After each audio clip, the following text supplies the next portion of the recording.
ประการ น้อมเอาคุณพระพุทธเจ้าคุณพระธรรมเจ้าคุณพระสังฆเจ้าคุณพระอรหันตเจ้าอริยสงฆ์เจ้าชุตนชุองค์ได้เมตตาแผ่ปรมีมาเป็นนวโลกุตตรธรรมปกเก่าเกษาปกห่มรักษาครูบาอาจารย์พระมหาเถระพระเถรานุเถระเพื่อนสหธรรมิกสหพรหมจารีทุกรูปทุกองค์ปกห่มรักษาศรัทธาสาธุชนคนดีเท่าแก่อีป่ออีแม่ทั้งหลายทุกท่านทุกคนที่ติดตามรับฟังรายการสารธรรมยามบ่ายเสียงธรรมจากวัดบรรพตสถิตโดยอาตมาภาพพระมหาสมชาติชาตะปัญโยวัดบรรพตสถิตอำเภอเมืองจังหวัดลำปางวันนี้เข้ารายการรับผิดชอบงานแต่งครูบาอาจารย์ก็ครูบาอาจารย์ติดภาระติดธุระตีบ่สามารถเข้ารายการได้ก็เข้ามาจัดรายการดูแลสถานีดูแลรายการให้ครูบาอาจารย์อีกวันหนึ่งศรัทธาญาติโยมขอบใจน้องเจขอบคุณท่านสามเณรลักษณ์ปัญโยนันท์ได้ติดต่อประสานมาตั้งแต่เวลาประมาณสักเที่ยงปลายน้อยๆก็แจ้งมาว่าวันนี้เข้ารายการกำเนิดเวลา 15 ถึง 17 นาฬิกาก็พอได้มีเวลาเตรียมตัวก็อยู่ในระหว่างเดินทางอยู่สถาวันนี้ตะกี้นี่เดินทางมาจากแต่เจ้านี้ได้เดินทางไปที่อำเภอพานจังหวัดเชียงรายเนื่องจากว่าได้รับปากกับศรัทธาญาติโยมต่างเมืองพานติดโทรมาในรายการเวลาจัดรายการเปิ่นก็โทรมามาจ๋ากันอยากจะหันหน้าท่านอาจารย์แต่บ่ได้จะมาแอวตั้งเมืองพานก็บอกว่าอีแม่มีงานติขึ้นสีขาวมาแอวกับปะกันนะ ไปหล่อเตียนวัดพระธาตุจอมพอก็ได้ปะกันอยู่นะญาติโยมเปิ่นก็บอกโอ้อีแม่อายุนักแล้วท่านอาจารย์อีแม่อายุ80ไปแล้ว80ก็มี87บางผ่อง87บางผ่อง90ไปก็มีสถานก็เลยว่าอันก็ดีละถ้าอันไปมันใดก็เป็นอย่างถ้ามีโอกาสก่อนเข้าวสานี้จะไปแอวกำเนจะแอวเมืองพานจะได้พบปะกับศรัทธาญาติโยมตั้งเมืองพานเหตุกรรมได้ได้ลั่นวาจาแล้วเป็นคนที่ถ้าได้อย่างไปแล้วศรัทธาญาติโยมใจมันก็ติดใจมันก็คิดถึงคำแล้วก็คิดว่าจะเข้าวสาแล้วยังบ่มีเวลาไปที่อำเภอพานสักเตื่อก็เลยวันนี้ถือโอกาสวิ่งไปตั้งแต่ตี 5ตื่นมาตี 5วันนี้บ่บิณฑบาตตีรถปะคนขับรถไปส่งที่เมืองพานเพื่อจะไปเยี่ยมศรัทธาญาติโยมที่บ้านวัดสันนครสันนครหมู่บ้านสันนครซึ่งหมู่บ้านนี้นั้นเป็นศรัทธาญาติโยมพี่น้องซึ่งไปจากบ้านศรีหมดเก้าบ้านหนองยางไปลงรักปักฐานอยู่ที่ปุ้นศรัทธาอยู่ที่อำเภอพานจังหวัดเชียงรายก็มีหลายท่านหลายคนด้วยกันวันนี้ได้พบได้ปะกันแม่ศรีนวลแม่นวลศรีนาการแม่ศรีนวลศรีนาการแล้วก็พี่น้องของเปิ่น 3-4 คนพี่น้องได้มาต้อนรับอาตมากับพร้อมกับท่านอาจารย์พระครูขวัญเจ้าอาวาสวัดสันนครชื่อสันนครมาจากละครลำปางสถานเปิ่นไปจากละครลำปางนครลำปางหรือว่าเมืองละกรเปิ่นเลยใส่ชื่อหมู่บ้านว่าบ้านสันละกรแปลว่าละกรลำปางก็มีหลายหมู่บ้านที่เปิ่นไปลงรักปักฐานอยู่ทางพุ่นต่างลำปางก็บ้านสันละกรบ้านสันมาเข็ดนี่มาจากทางลำปูนบ้านเมืองง่าเมืองง่านี่ยังเอาชื่อเหมือนกับทางลำปูนมาตั้งบ้านเมืองง่าว่าอันนั้นมาจากลำปูนพี่น้องยองไปอยู่ทางพุ่นก่อลาย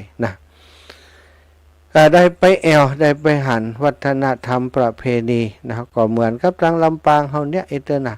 ไปหันคนเฒ่าคนแก่เข้าวัดเข้าวาได้สนทนาอูจากับอีแม่ตั้งหลายอีปอดตั้งหลายโอ้บักก่อนบ้านเฮาตีลำปางเฮาเขาอยากมากแพงน้ำถ่าบ่ค่อยดีป่อแม่เปิ้นมาหันตีตั้งเพอุดมสมบูรณ์ก็เลยปากันอพยพมาทีละครอบครัว2ครอบครัวปากันมาเป็นครอบครัวสุดท้ายก็มาสร้างบ้านสร้างจองเป็นหมู่บ้านอยู่ตั้งเพว่าอันได้ไปแอวหาก็ดีใจวันนี้ได้ไปปะพี่น้องนะคนลำปางไปอยู่เมืองพานความจริงแล้วก็มีหลายหมู่บ้านนะสถานที่เปิ่นย้ายไปอยู่ที่เมืองพานนี่หลายหมู่บ้านแม้แต่อำเภอเมืองปานที่อาตมาอยู่ก็มีปออุ้ยนะปออุ้ยแม่อุ้ยมอนที่เป็นญาติพี่น้องของแม่มอนของอาตมานี่นะรู้สึกว่าเป็นน้องบ่าวน้องสาวของเปิ้นเนาะลูกพี่ลูกน้องก็ไปอยู่ปุ้นป่อหมื่นแม่นวลอีนะอยู่บ้านป่าหุงอยู่บ้านป่าหุงตำบลป่าหุงแต่วันนี้บ่ได้ไปปุ้นไปแต่บ้านสันละครเสร็จจากบ้านสันละครก็ได้นัดหมายกับท่านนายอำเภอพานท่านวุฒิกรคำมาบอกก่อนเปิ้นเป็นนายอำเภออยู่เวียงป่าเป้าตอนที่สร้างดอยนางแก้วเนาะได้ไปบูรณะปฏิสังขรณ์สร้างพระธาตุม่อนพระศรีสองเมืองดอยนางแก้วสร้างศาลาเนาะตอนนั้นท่านนายอำเภอเป็นนายอำเภออยู่ที่อำเภอเวียงป่าเป้าได้ประสานงานกับหน่วยงานราชการป่าไม้กำนันผู้ใหญ่บ้านท้องถิ่นท่านนายอำเภอก็อำนวยความสะดวกคือทุกอย่างได้รู้จักกันนะเป็นการส่วนตัวได้รู้จักมักคุ้นกันตอนที่เปิ้นย้ายไปอยู่ที่อำเภอพานก็ได้ไปแอวหาเปิ้นแล้วไปส่งเปิ้นครั้งหนึ่งวันนี้ได้ไปที่อำเภอพานก็โทรไปอุปจ่าโทรไปหาโอ้ผมอยู่พอดีครับท่านอาจารย์นิมนต์ท่านอาจารย์มาแอวที่อำเภอเนาะเป็นเกียรติกับอำเภอว่า ก็เลยซดเข้าไปหาเปิ้นไปถึงที่อำเภอพานท่านก็ประมาณ10 โมงเนาะ10 โมงปลายสักน้อยนะ10 โมงปลายสักหน่อยก่อนที่จะไปหาท่านนายอำเภอก็ปะใส่โยมแม่โยมแม่ซึ่งเป็นแฟนรายการคลื่นสีขาวของเฮานะปอครูสมศักดิ์แม่ครูพวงทองวณิชยกุลวิริยะนะวณิชกุลวิริยะซึ่งเป็นได้อยู่แถวตลาดตลาดอำเภอพานท่านนะเนาะบ้านเปิ้นอยู่ใกล้ๆแถวนั้นโยมแม่ครูก็มาหาที่อำเภออายุได้80ละโยมแม่ครูท่านนี้แม่ครูพวงทองปอครูสมศักดิ์บ่ได้มาอีปอเป็นผู้ป่วยติดเตียงโยมแม่มาหาคนเดียวก็ได้ได้จาได้สนทนากันเปิ้นเป็นแฟนรายการฟังรายการมาเมินเปิ้นบอกว่าตั้งแต่ฟังรายการมารู้สึกประทับใจเรื่องราวที่ท่านอาจารย์เดินธุดงค์ช่วยเหลือโรงเรียนขนาดเล็กโยมแม่เป็นคุณครูพอมีไผที่เปิ่นทำงานช่วยเหลือโรงเรียนก็หันอกหันใจครูหันอกหันใจลูกหลานนักเรียนช่วยนักเรียนช่วยคุณครูอีแม่จะดีใจท่านอาจารย์ทำกิจกรรมเดินธรรมยตราเพื่อการศึกษาอีแม่ก็ประทับใจได้ฟังรายการแล้วก็รู้สึกอยากจะหันวันนี้สมใจนึกแล้วได้หันท่านอาจารย์แต่ก็ผิดหวังเล็กน้อยวะ ผิดหวังยังไดอีแม่นึกว่าตัวน้อยๆตัวจ้อยๆเพราะเสียงในวิทยุเสียงเหมือนกับคนตัวใบใหญ่อีวะ ก็พอมาหันตัวจริงก็คืออย่างมาล่ำอย่างมาหลวงอย่างมาใหญ่ แถมโดยอย่างมาเท่าไปแล้วเนาะก็ได้ได้จ่าสนทนากันพอสมควรจากนั้นก็ขึ้นไปหาท่านนายอำเภอเนาะก็ไปสนทนาธรรมกับท่านนายอำเภอก็ทราบว่าเปิ้นแฮม2 เดือนจะเกษียณแล้วว่าเนาะเกษียณที่อำเภอพานแฮม2 เดือนช่วงนี้สุขภาพก็บ่ค่อยดีท่านอาจารย์ผมไปดูแลเรื่องของตาเนาะตาเป็นต้อว่าก็ไปคือคุณหมอรักษาสถาญาติโยมคนทำงานนักเนาะท่านนายอำเภอท่านนี้เป็นผู้ที่ สนใจเรื่องงานศาสนาวัฒนธรรมและการกีฬา เปิ่นไปอยู่ที่ไหนจะมีการเข้าวัดเข้าวาเป็นหลักนะไปงานวัดงานวานี้ไปอยู่เป็นประจำบ่เกี่ยวกับราชการก็ไปเข้าไปแอวไปเยี่ยมวัดเยี่ยมวาต่างๆเปิ่นบอกว่าเข้าวัดแล้วมีความสุขเข้าวัดแล้วได้สนทนากับครูบาอาจารย์มีกำลังใจแล้วก็หันบริบทต่างๆของหมู่บ้านของชุมชนได้ฮู้ปัญหาหลักเหง้าของปัญหาในแต่ละพื้นที่ดีกว่าที่ไปบ้านกำนันผู้ใหญ่บ้านวะ เพราะครูเจ้าส่วนใหญ่ก็จะฮู้จักกำนันผู้ใหญ่บ้านสอบตหรือว่านายกในพื้นที่ต่างๆท่านนายอำเภอเพิ่นก็จะไปสอบถามว่าตำบลเฮามีปัญหาอย่างใดพ้องอย่างใดพ้องจากครูบาอาจารย์เพิ่นก็จะได้ข้อมูลอีกด้านหนึ่งเพื่อจะไปนำไปพัฒนาเปิ้นเป็นคนที่มีความสนใจในเรื่องของวัดวาอารามเป็นพิเศษได้อูจากับท่านอาจารย์พระครูขวัญวัดสันหลักคอนเปิ้นก็บอกว่านายอำเภอท่านนี้ตั้งแต่มาอยู่แม่ขจารนี่วัดวาอารามที่ไหนมีงานเปิ้นไปเกือบทุกงานท่านอาจารย์ถ้าวัดใดที่เปิ้นบ่ได้ไปถ้ามีการเชิญเปิ้นไปเปิ้นก็จะโทรมาด้วยตัวเองเลยโทรไปบอกเจ้าอาวาสโทรไปบอกกรรมการในหมู่บ้านว่าเปิ้นมาบ่ได้เปิ้นจะมอบเพื่อคนนั้นคนนี้มาเปิ้นเอาใจใส่แท้ครับอาจารย์นี่ล่ะอันนี้คือเสียงสะท้อนเนาะจากเจ้าบ้านจากพระสงฆ์องค์สังฆเจ้าที่อูถึงนายอำเภอท่านนี้วุฒิกรคำมานะวันนี้ก็ได้ไปเยี่ยมเยือนอูจากันพอสมควรจากนั้นก็ได้เดินทางกลับมาแวะกะว่าจะมาแวะหาปอเนตนะที่เคยมาช่วยงานของอาตมาที่วัดบรรพตสถิตบ้านเปิ่นอยู่บ้านห้วยบงอำเภอแม่ใจแต่ขับรถไปขับรถมาคนขับรถปลาแอนล่ำไม่ ปลาแอนล่ำบ้านเปิ่นมาเหียปอเนตอุตส่าห์ซื้อกับข้าวจะถวายเพลไว้รอแล้วรอหายรอแล้วรอหายเหลือระยะทางจะถึงงานงาว30 กิโลอาตมาก็ว่าบ่ใจแล้วก็ไอ้เบิ่มล่ำเห็นแล้วนะนี่ตะกี้เนี่ยล่ำมาเปิ่นอยู่ปุ้นกันบ่ใจกะเลยอันตัวจังหวัดไปบ่ใจกะบ่เลยกะบ่เลยลองโทรพอเราโทรไปเลยแต่สะดะสุดท้ายก็เลยบ่ได้ฉันเข้าบ้านปอเนตสกรรมเป็นตาดีอินดูอุตส่าห์ซื้อกับข้าวกับป่าทำกับข้าวไว้รอตั้งแต่เจ้าแล้วน่ะก็บ่ได้ฉันให้เปิ่นกันเพราะมันล้ำมาไก่ล้ำไปสะดะจากนั้นอาต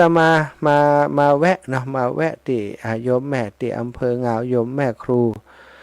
โยมแม่ครูอริพันธ์ศรีวิริยะใหม่ซึ่งเป็นแฟนรายการคลื่นสีขาวเหมือนกันก็ได้มาแวะเยี่ยมยามถามทุกสุขนะก่อนที่จะเดินทางกลับมายังวัดบรรพตสถิตถึงก่อนจะจัดรายการสัก15 นาทีสถานวุฒิวิทย์เนาะวุฒิวิทย์กับวัดตันเหมือนกันนะก็มาตันแล้ววันนี้มาพบปะกับศรัทธาญาติโยมมาแทนครูบาอาจารย์ก็จะทำหน้าที่ตรงนี้ให้ดีที่สุดถึงจะบ่ได้เต่าครูบาอาจารย์แต่ก็จะประคับประคองเวลาอยู่สนทนาอุจากับศรัทธาญาติโยมเป็นเวลา2 ชั่วโมงเนาะ15 นาฬิกาถึง17 นาฬิกาเนอะศรัทธาวันนี้ก็จะก่อนจะเข้าวาสาแล้วเนาะเข้าวาสาก่อนที่จะเข้าวาสานี้ศรัทธาญาติโยมอีปออีแม่ทั้งหลายก็จะเตรียมวัตถุทานไตรยทานอย่างต่างๆบางพ่องก็นั่งเขียนรายชื่อของญาติโกโหติกาเพิ่นล่วงลับไปแล้วเนี่ยเขียนชื่อไว้ใส่สมุดไว้วันปีนี้จะทานหาภัยพ่องไล่ลงมาจากปู่ตาน้าลุงปู่ย่าตายายพ่อแม่พี่น้องทั้งหลายเขียนลงมาบางคนมีเป็น20รายชื่อศรัทธาที่จะอุทิศทานไปหาการต้านไปหาผู้ที่ล่วงลับดับขันไปแล้วนั้นเปิ่นเรียกว่าทักษิณานุปทานกิจก็จะมีคนญาติทั้งหลายที่เปิ่นล่วงลับไปแล้วบางจำพวกที่จะได้รับผลตานจากเฮาบางพวกก็บ่ได้รับศรัทธาแต่ถึงบ่ได้รับก็บ่เป็นหยังเนาะบางพวกบางท่านบางคนอาจจะไปตกในอบายที่ลำบากบ่สามารถจะมารับผลบุญผลทานของเฮาได้แต่บุญกุศลที่เฮาส่งไปให้เพิ่นนั้นก็เหมือนกับของที่เอาไปฝากไว้ในธนาคาร วันหนึ่งเมื่อเปิ้นหลุดพ้นจากตียากพลากจากติดทุกข์เปิ้นก็จะมาฮับเอาส่วนบุญส่วนกุศลของเปิ้นบางคนบางท่านที่เปิ้นทำคุณงามความดีในโลกมนุษย์นี้เปิ้นละโลกนี้ไปอยู่ภพภูมิที่ดีอาจจะบ่ได้ลำบากอย่างพอเฮาส่งบุญส่งกุศลที่ทำไปให้เปิ้นก็เท่ากับว่าสิ่งเหล่านี้จะไปเตรียมเติมยังสัมปัตติทิพย์กับเปิ้นที่อยู่ในสัมปรายภพหรือว่าในเบื้องหน้าภพเบื้องหน้าที่เฮาเองก็บ่ฮู้ว่าที่ไหนเนาะเปิ้นก็มีสุขคติกับทุกขติคนทำบุญทำกุศลก็ไปสุขคติคนทำบาปทำกรรมก็ไปทุกขติสถานทุกขติวินิบาตนรกสัตว์เดรัจฉานอันนี้คือภพภูมิสำหรับคนที่ทำกรรมชั่วทำกรรมนักทำกรรมดำทำบาปทำกรรมแต่คนที่เปิ่นทำบุญทำกุศลนั้นสุขติยันติไปสู่สุขติไปสู่ความเป็นผู้มีโภคทรัพย์แล้วก็ไปสู่การหลุดพ้นใดในที่สุดสำหรับคนดีวันนี้จะอู้ถึงคนที่เปิ่นบ่ได้สร้างสมคุณงามความดีเอาไว้แถมบ่พอยังได้สร้างบาปสร้างกรรมทำบ่ดีเอาไว้แล้วตายไปก็ได้เป็นเปรตซะท่าคนที่มีวาสนาชาตาเสียซึ่งมีอันจะต้องเกิดมาในโลกเปรตนี้โดยมากเป็นเพราะบาปคนที่จะไปเกิดเป็นเปรตก็เป็นเพราะบาปที่ทำโดยความโลภโดยโลภะเป็นเหตุคือมีความโลภเป็นใหญ่มีความโลภเป็นเจ้าหัวใจอยากได้จนลืมตัวบ่นึกถึงบาปบุญคุณโทษเหมือนกับเปรตในป่าลึกซึ่งมีเรื่องเล่าไว้ในคัมภีร์ทางศาสนาศรัทธาคนที่เฮาที่เปรตคนที่เป็นเปรตส่วนใหญ่นี่เกิดจากกิเลสตัวหนึ่งเรียกว่าโลภะเปรตอย่างที่เปิ้นบอกในสูงเท่าต้นตาล ปากเท่าหูเข็มกินเท่าใดบ่อิ่มศรัทธาก็ปากมันเท่าหูเข็มมันจะกินยังได้อิ่มตัวสูงเท่าลำตาลนี่ขี้ปุ่มมันจะปันได้เนาะกินเท่าใดก็บ่อิ่มก็คือความโลภนั่นแหละศรัทธาความโลภในจิตในใจของคนเฮาคนขี้โลภนี่ถ้าตายไปก็จะเป็นเป็ดส่วนใหญ่ก็คือพวกติดโลภโลภเอาของเปิ้นโลภอยากเป็นใหญ่มีความโลภเป็นหัวใจโลภจนลืมตัวบ่นึกถึงบาปบุญคุณโทษได้สร้างบาปสร้างกรรมไปพอตายไปก็จะไปเป็นเปรตหรือว่าบ้านเฮาเรียกว่าไปเป็นผีเพศนี่เนาะก็มีเรื่องเล่านะในคัมภีร์ทางศาสนาว่ายังมีภิกษุหลายรูปด้วยกันได้ไปจำพรรษาในโลหณชนบทอยู่ในลังกาทวีปเมื่อออกพรรษาแล้วพระผู้เป็นเจ้าทั้งหลายก็มีความประสงค์จะไปไหว้พระศรีมหาโพธิ์ซึ่งเป็นสถานที่ตรัสรู้ของพระสัมมาสัมพุทธเจ้าพระบรมครูก็ได้จวนกันออกจากวัดเดินลัดเลาะลอนแลมมาตามเส้นทางผ่านป่าเขาลำเนาภัยด้วยความเลื่อมใสในปฏิปทาได้รวมความเลื่อมใสในพระพุทธพระธรรมพระสังฆเจ้าอยากจะไปเยี่ยมชมสังเวชนียสถานที่สำคัญก็คือพระศรีมหาโพธิ์พระเถระเหล่านั้นได้เดินทางมาหลายวันก็มาบรรลุถึงป่าใหญ่แห่งหนึ่งเต็มไปด้วยแมกไม้ต้นใหญ่สิงสารสัตว์อยู่กันเป็นจำนวนมากบ่ว่าจะเป็นนกเป็นหนูเป็นแมงต่างๆศรัทธาแม้กระทั่งเสือหมีก็มีวัวกระทิงช้างป่าอย่างก็อยู่ในป่านั้นเยอะไปหมดในป่าแห่งนั้นปราศจากผู้คนยิ่งเดินก็ยิ่งเข้าป่าลึกไปทุกทีเมื่อเหน็ดเหนื่อยแล้วก็พากันนั่งบนแผ่นหินใหญ่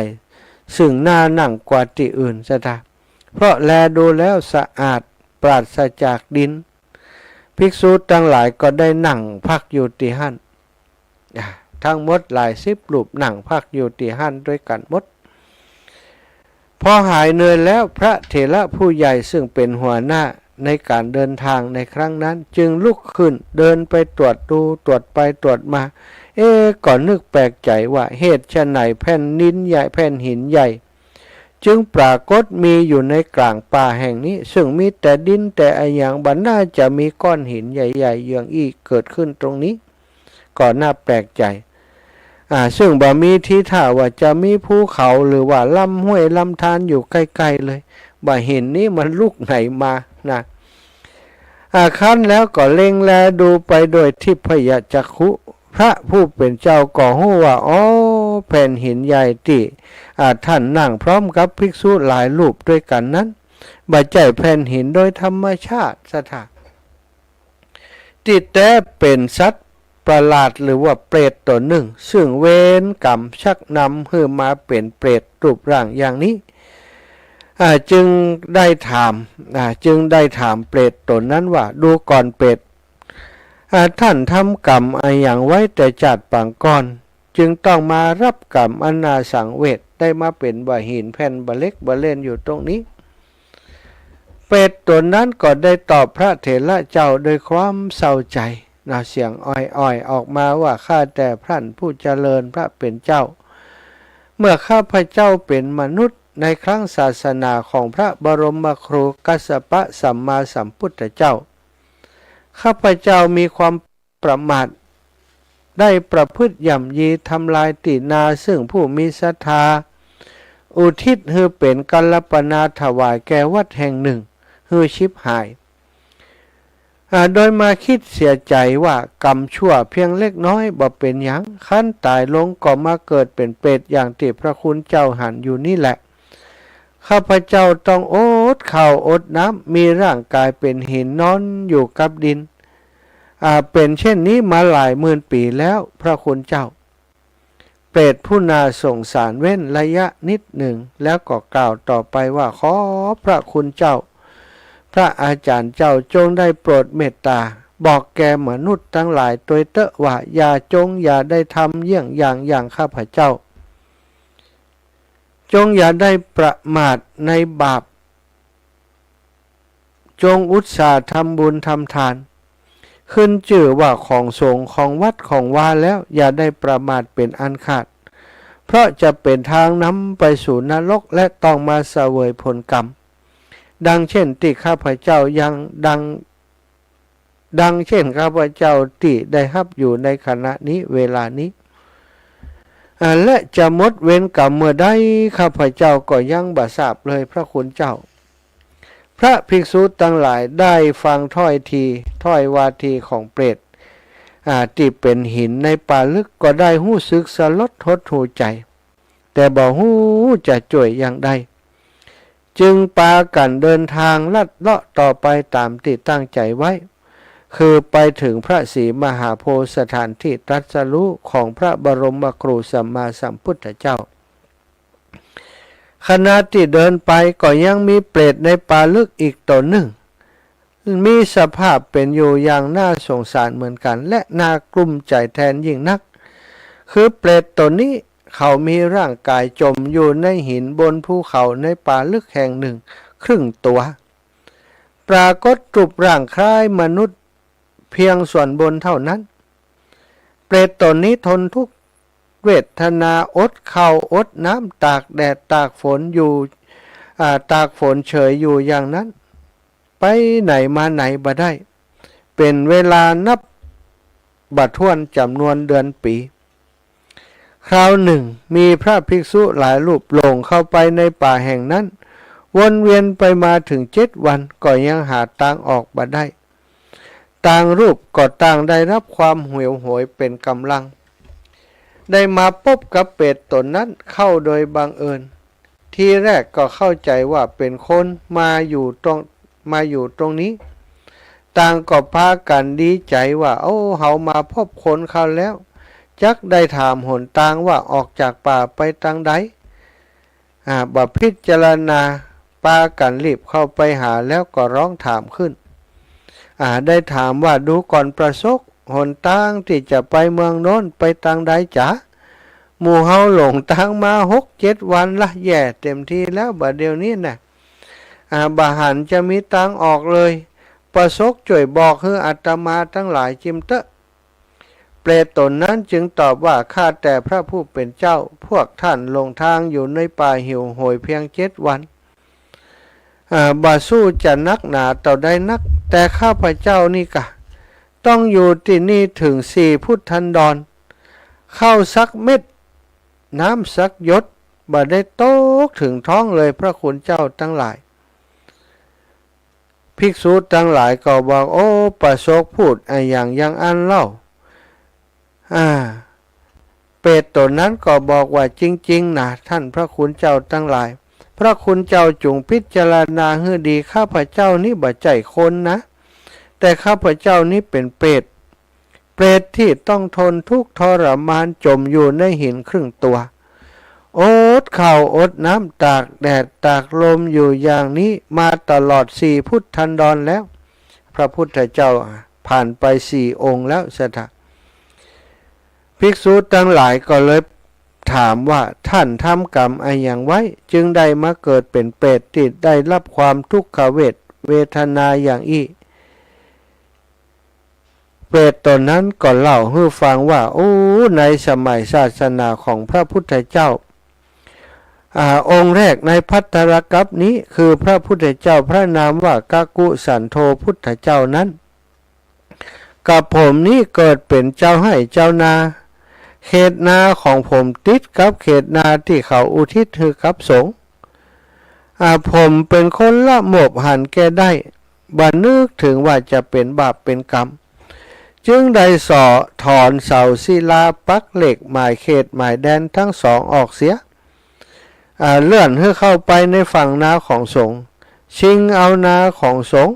ชิงเอานาที่เขาถวายให้แก่สงฆ์นั้นเข้ามาไว้ในเขตแดนของตัวเองเพียงเล็กน้อยบ่นึกเลยว่าบาปกรรมจะมีและก็เกิดผลทรมานนักหนาเช่นนี้ข้าพเจ้ากำลังได้รับทุกข์ทรมานอยู่อย่างนี้พระคุณเจ้าทั้งหลายเพราะกรรมอย่างนั้นเองกรรมที่ข้าพเจ้าไปโลภไปเอาที่ดินอันเปิ่นถวายแก่สงฆ์มาเป็นของตนเพียงเล็กน้อยเท่านั้นได้ทรมานอยู่ถึง4 พุทธันดรบ่ได้กินอย่างสักอย่างเข้าสักเม็ดก็บ่ได้ตกต้องว่าอันเปรตก็เว้นระยะสนทนานิดหนึ่งแล้วก็ยกมือขึ้นชี้บอกทางแก่ภิกษุทั้งหลายว่าพระอาจารย์ทั้งหลายตั้งปุ้นเนื้อหนทางไปเมืองที่พระคุณเจ้าต้องประสงค์จะไปแล้วก็กล่าวว่าเมื่อพระคุณเจ้าไปแล้วขอจงได้เมตตาบอกให้แก่เพื่อนมนุษย์ทั้งหลายจิมเตอว่าอย่ามาเอาอย่างข้าพเจ้าขึ้นชื่อว่าบาปกรรมแม้เพียงเล็กน้อยก็อย่าได้กระทำกันเลยเพราะผลของบาปนี่นากว่าเหลือเกินพระคุณเจ้าทั้งหลายดูแต่ข้าพเจ้าเถอะท่านอาจารย์มีเพราะความโลภมิใช่เพราะความโลภดอกหรือความโลภอันประกอบโดยความโง่เขลารู้เท่าบ่ถึงการหันแต่จะได้สถานที่อันเป็นของสงฆ์เล็กๆน้อยๆได้เป็นของครอบครองอยู่เพียงบักกี่ปีขั้นตายแล้วต้องมาเสวยทุกขเวทนาหันปานนี้ฉะนั้นขอให้พระคุณเจ้าช่วยอนุเคราะห์บอกแก่มนุษย์ทั้งหลายว่าอันสถานที่ที่เป็นของสงฆ์เช่นที่วัดที่ธรณีสงฆ์และที่กัลลปนาที่เขาอุทิศแด่สงฆ์เป็นสถานที่ที่ควรเคารพเปรียบเสมือนไฟเหมือนยาพิษ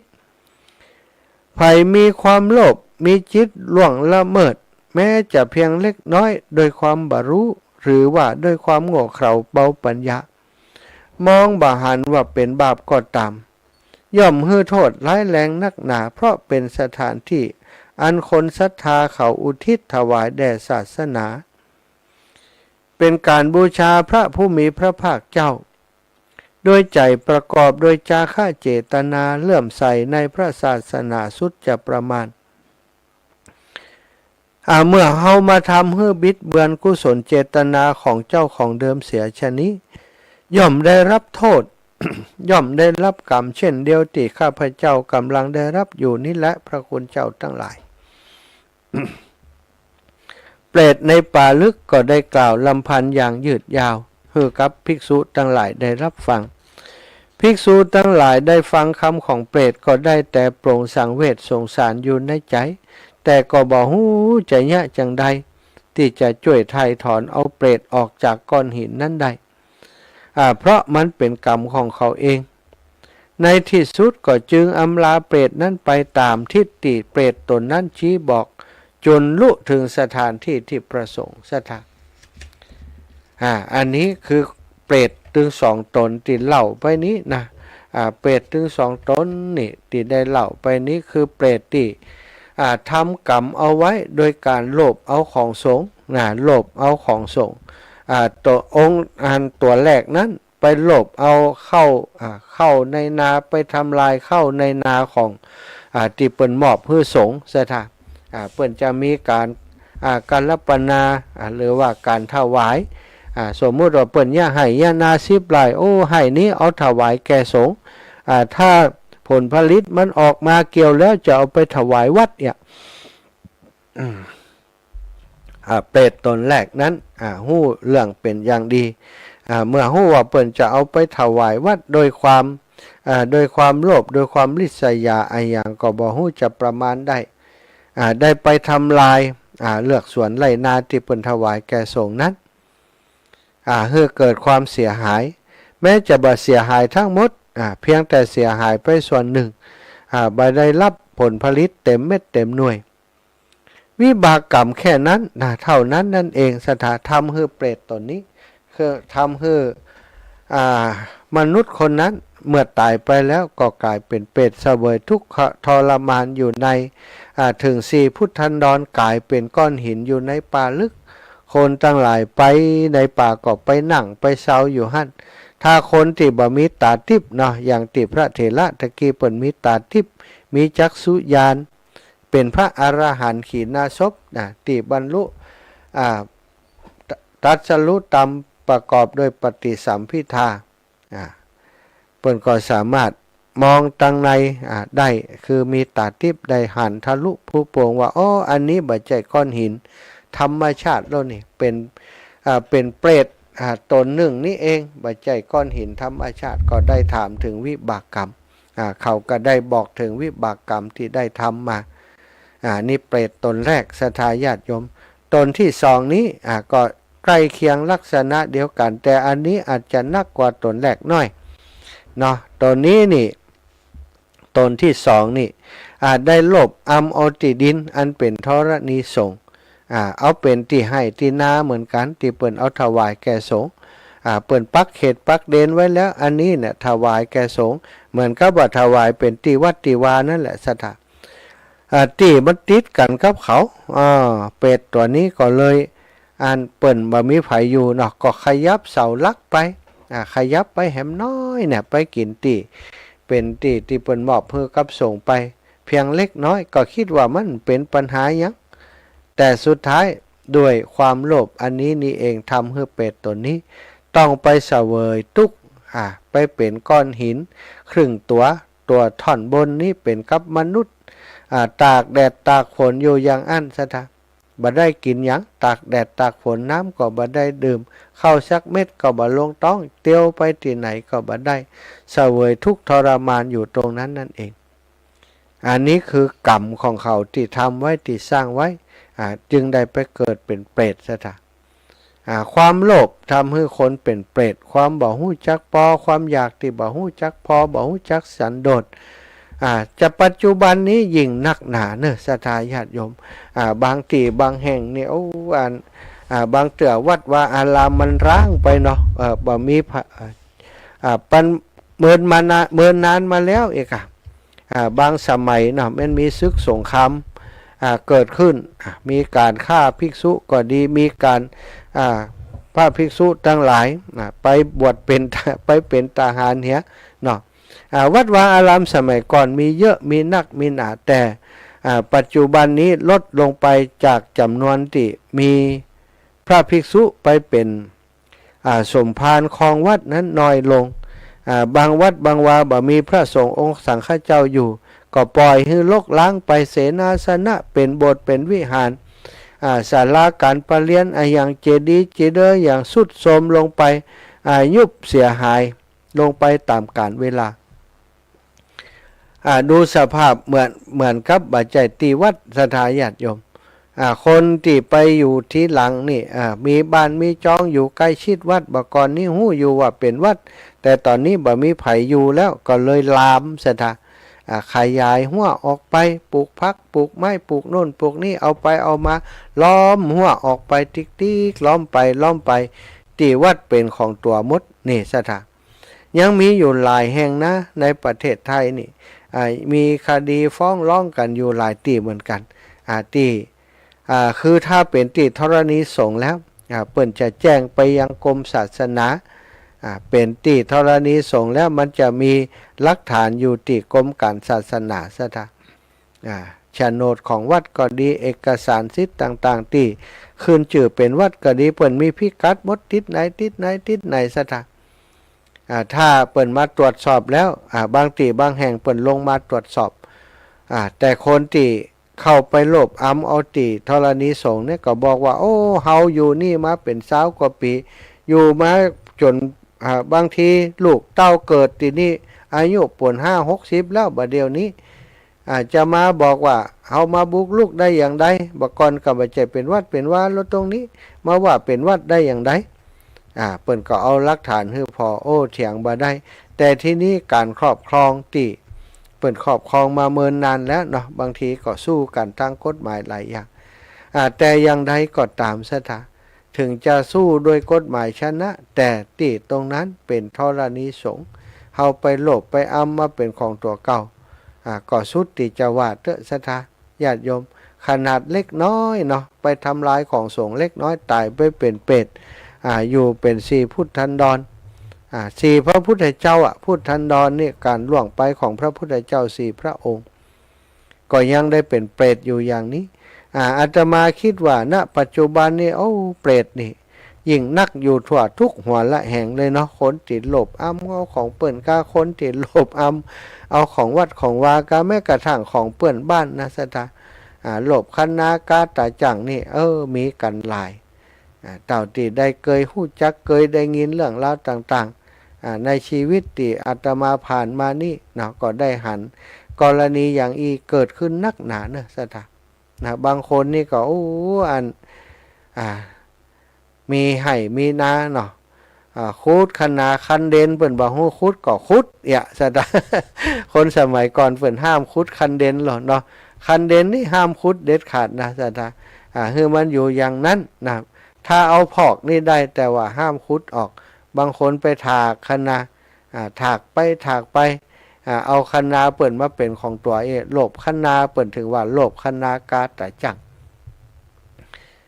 นี่จะทำให้เฮาเกิดไปถ้าเฮาทำเฮาก็เกิดไปเป็นเปรตซะท่า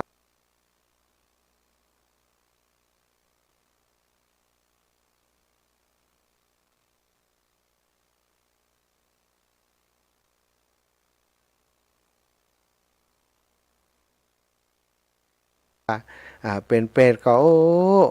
งูเข็มก็น้อยเดี๋ยวจะกินอย่างได้ฮะนะนี่ถ้าเป็นคนขี้โลภก็จะเป็นอย่างอันนี้เวลาเข้าวาสาออกวาสาเวลามีงานบุญงานกุศลต่างๆประเพณีที่เป็นบุญเป็นกุศลเปิ้นมักจะมีการทำบุญหาปุพกาลีนะญาติพี่น้องที่ล่วงลับไปสู่ปรโลกไปนะบางคนก็อาจจะเจอปัญหาอย่างอีมาก่อนก็ได้ที่เป็นญาติของเขาเคยไปโลภไปเอาของเปิ้นก็ตกไปเป็นเปรตเป็นอายังในสัมปรายภพในภพภูมิต่างๆนั้นถ้าเฮาได้อุทิศทานไปหาเปิ้นบ่อยเข้าสุดท้ายเปิ้นก็อาจจะพ้นจากอัตภาพเปรตนั้นก็เป็นได้เนาะอันนี้ก็เป็นนิยมเป็นหีดห้อยที่เปิ้นนิยมทำกันมีอีกเรื่องหนึ่งศรัทธาญาติโยมเกี่ยวกับกรรมกรรมหนึ่งเนาะที่คนเฮาทั้งหลายชอบมักจะกันเป็นประจำก็คือเรื่องของเจ้ากรรมนายเวรนะแต่เจ้ามีคนหนึ่งเปิ้นโทรมาหาอาตมาจำชื่อเปิ้นบ่ได้อาจารย์เจ้าดูคลิปหนึ่งเปิ้นว่าบัดนี้คำว่าเจ้ากรรมนายเวรบัดนี้หรือว่าต้านไปให้เจ้ากรรมนายเวรถ้าเฮากรรมนี้นี่เจ้ากรรมนายเวรนี่มันจะมี แต่ถ้าเฮาบ่อู้มันจะบ่มี ถ้าเฮาว่าเจ้ากรรมนายเวรเนี่ยมันจะมีเวรมีกรรมไปด้วยทุกภพทุกชาติว่า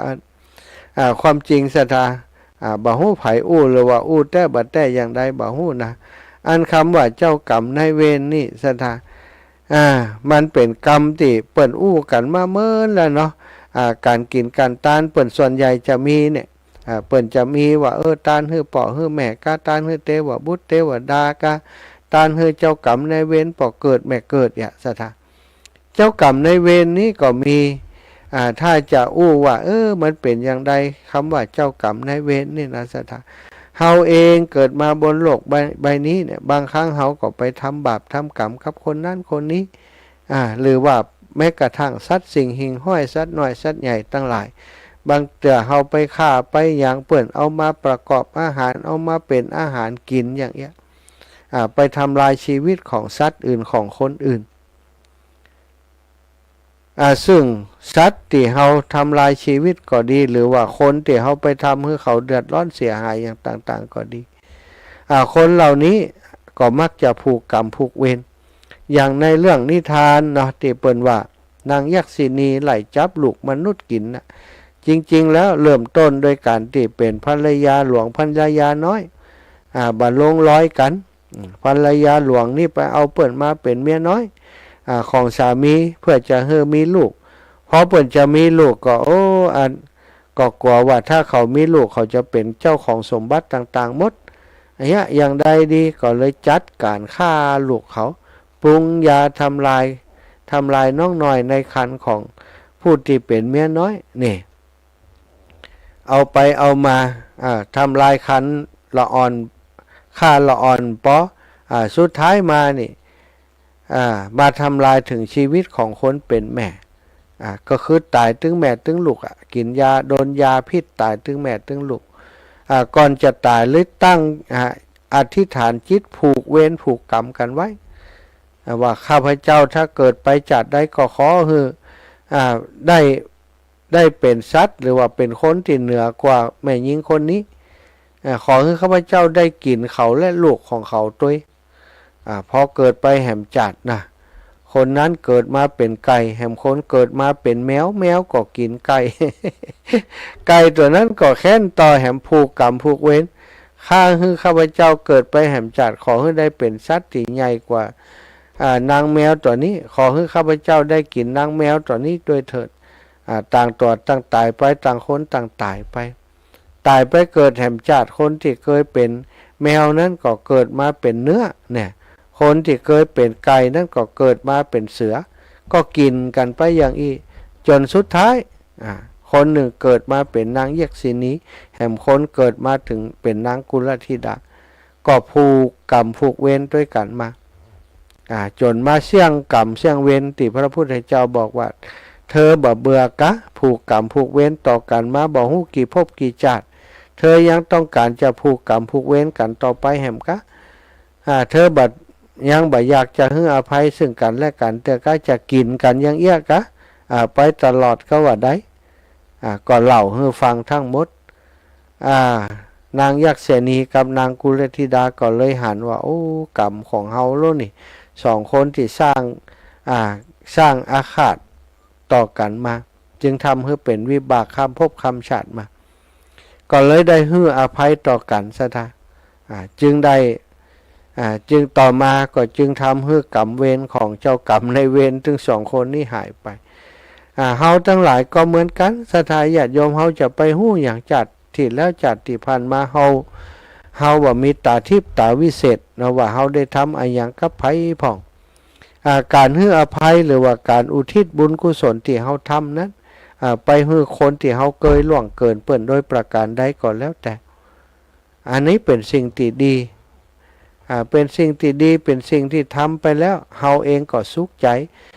บางทีเป็นนู่นเป็นที่บ่ฮู้มันเกิดจากสาเหตุหยังแต่ถ้าได้ทำบุญอย่างอีมันมีกำลังใจมันได้คิดว่าเฮาได้อุทิศไปให้เจ้ากรรมนายเวรแล้วเฮามีความสุขแล้วสบายใจแล้วอย่างเอียก็เกิดเป็นบุญเป็นกุศลด้วยตัวเฮาด้วยแล้วก็ไปถ้าเจ้ากรรมนายเวรเปิ้นมีอยู่หรือเปิ้นลำบากอยู่ เปิ่นก็จะได้สบายขึ้นหรือว่าชีวิตของเปิ่นจะได้ดีขึ้นเนาะอันนี้ก็ต้องมองในวิเคราะห์เนาะในเชิงของการใช้ปัญญาหลักการและเหตุผลหลักการและเหตุผลคนเฮากว่าจะใหญ่มาคนหนึ่งเต้ากินชีวิตสัตว์มาสักต่อใดซะทะสัตว์มันจะฉาบแช่งเฮาสักต่อใดถ้าเฮาก็ทำบุญให้เปิ้นอุทิศไปให้เปิ้นเพื่อจะให้เปิ้นไปปนทุกข์ปนยากจากอัตภาพการเป็นสัตว์นะหรือว่าเป็นเปรตเป็นหยังก็แล้วแต่เนี่ยเปิ้นจะได้พ้นจากวิบากของเปิ้นเมื่อเปิ้นพ้นเฮาก็พลอยพ้นไปด้วยเพราะเฮาเป็นผู้ที่อุทิศบุญไปให้เปิ้นก็ยกโทษให้เฮาอย่างอีเป็นต้นเอาละศรัทธาญาติโยมช่วงนี้ก็จะปันเวลาให้ศรัทธาได้โทรมาสัก15 นาทีเป็นการพักเบรกไปในตัวเนาะ0808844173เนาะ0808844173โทรมาสนทนาอู้จากันได้เลย0808844173เนอ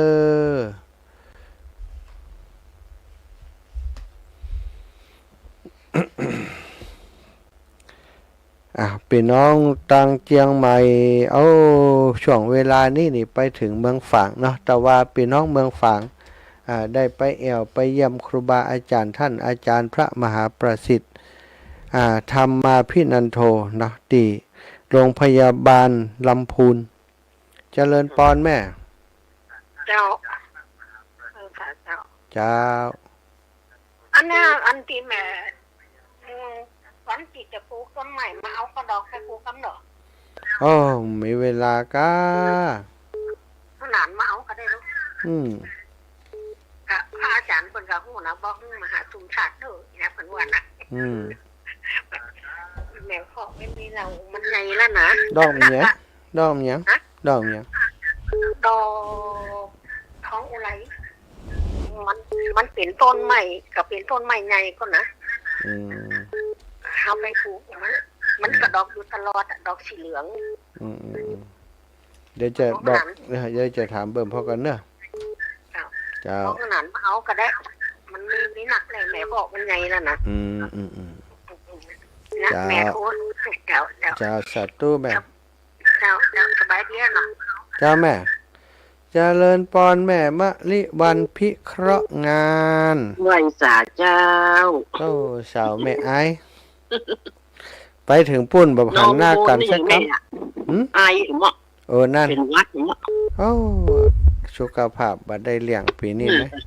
เป็นวัดมันนะแกอยู่ใกล้หมอบ่ได้น่ะแม่น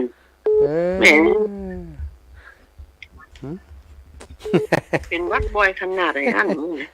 ใกล้ยาลงไปกะเป็นเดียวนี่อยู่วัดมันโพธิทิศนะคะเจ้าโยมแม่ไม่ได้ไปไหนเด้อเนาะใกล้เข้าสารละใกล้เข้าสารแล้วไปอันเมืองพานไปก็ไปอำเภอพานมาตะกี้นี่คนแล้วแม่ก็ไปแอวนั่นน่ะลูกตู้ของคนที่หน้าบ้านน่ะเป็นอยู่วัดสันกุ้งเจริญทองเนี่ยน่ะเจริญอย่างน่ะเจ้าเมืองพานเจ้า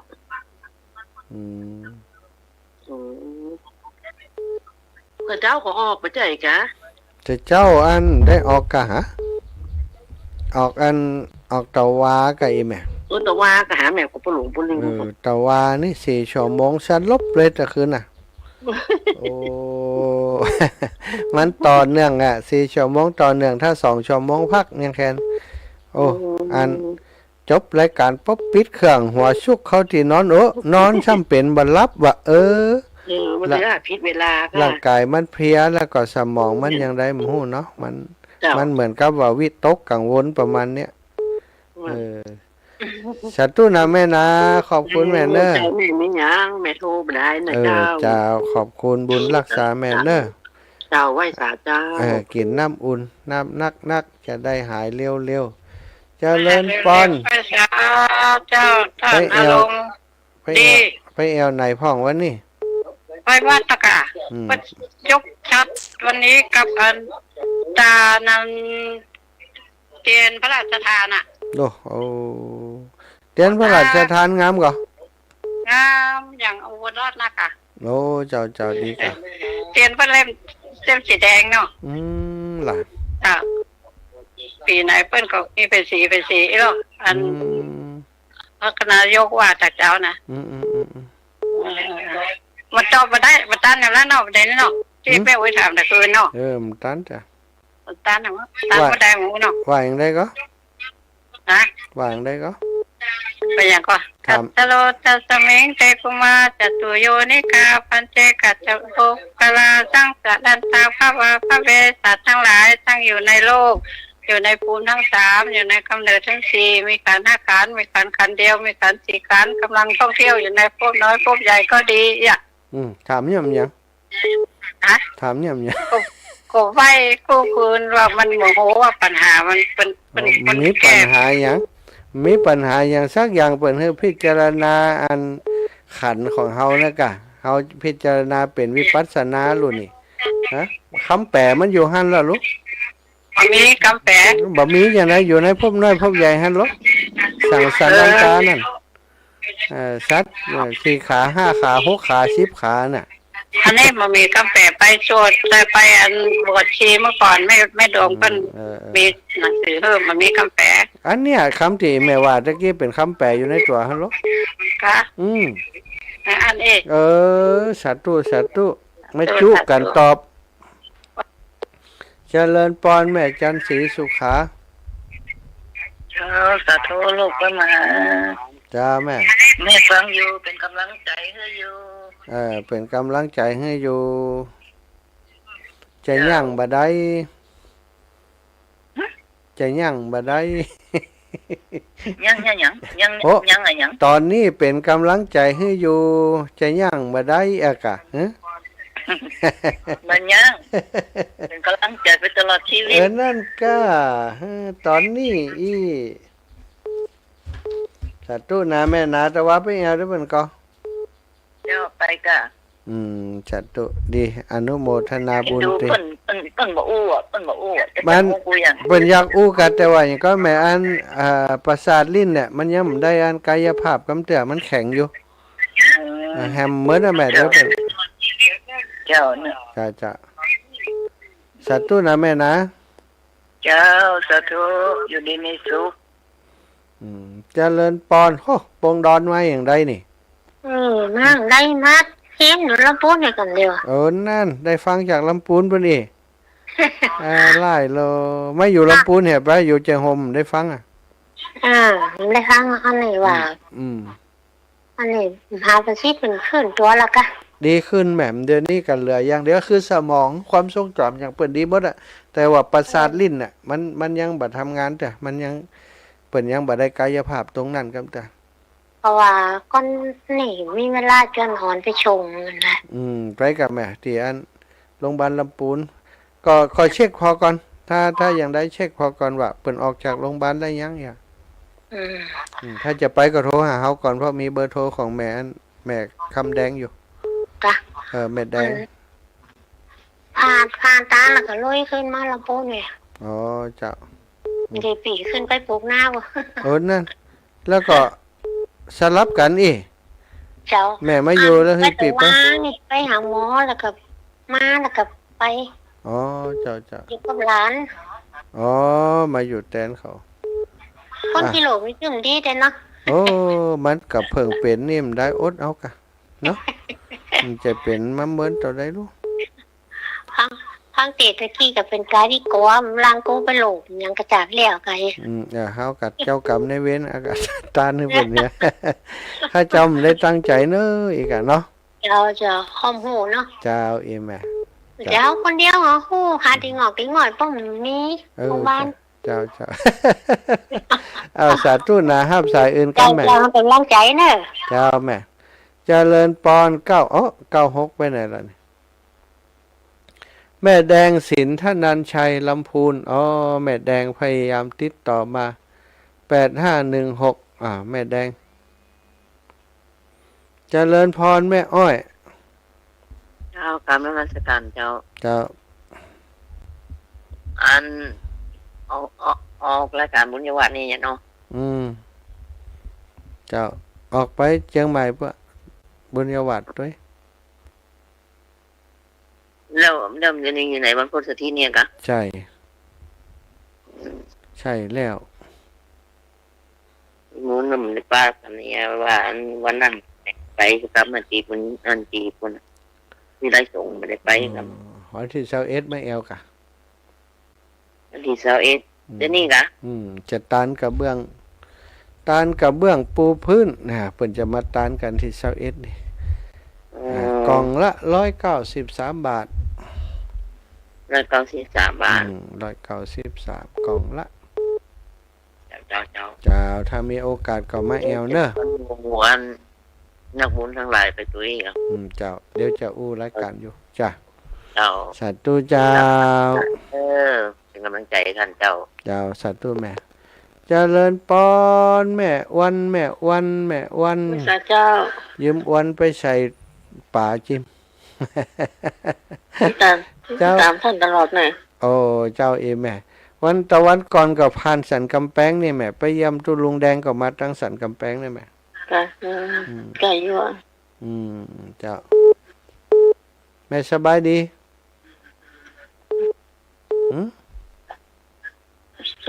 สบายเพราะอ่อนแรงเจ้าอ่อนแรงล่ะเพราะว่าเป็นเนี่ยสมองตีบอ๋อเจ้าตุลุงก็เป็นเหมือนกันนะแม่ตุลุงแดงลักษณะของเปิ้นบอกว่าเส้นเลือดในสมองเปิ้นติดเปิ้นติดท่านอาจารย์ประสิทธิ์เปิ้นเอาคนแตนออกหิ้วล่ะเจ้า กำหูนะ ไปยำเปิ่นแต่ผมได้อู้กันเพราะเปิ่นก็อุ้มได้เนาะแม่เนาะมันออกกันอันนี้ก็6ยังไงเจ้าสาธุแม่เนื้อขออนุญาตห้ามแหมสายแม่สาธุโยมแม่วันเจริญปอน9675อีเมลปิดยุก่อนเจ้าแม่ไปยำกันแม่ปิดวิทยุก่อนกะ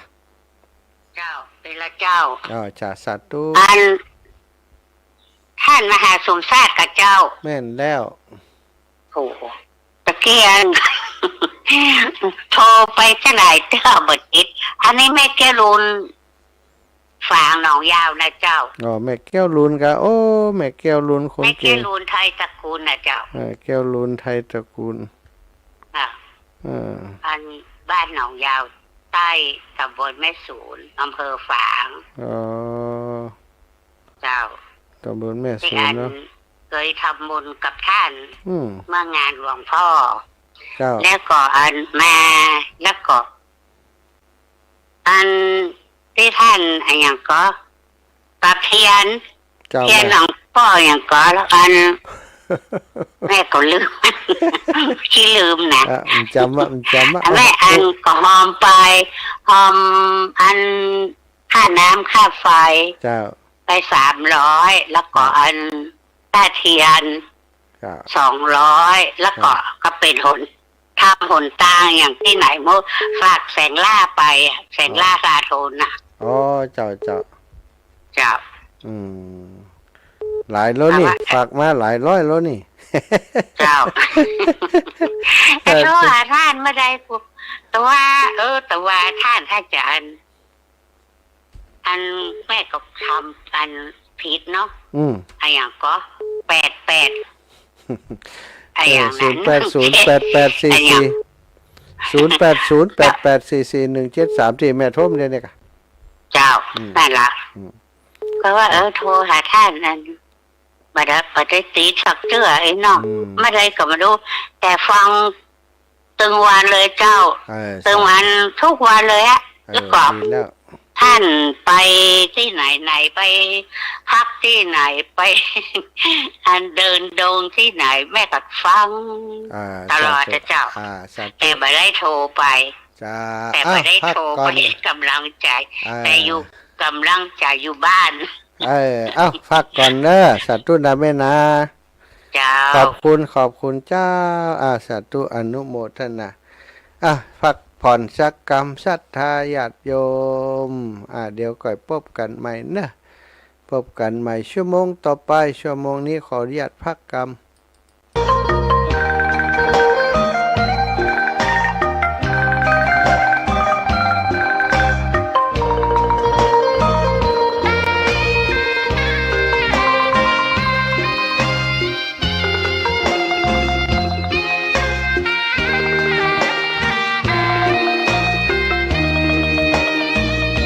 ชะตาฟ้าหรือบารมีชักนำถึงอยู่แสนไกลล้ำพระธรรมไม่มีมองไม่ฟ้าเพียงดินยังทวินฝันไฟ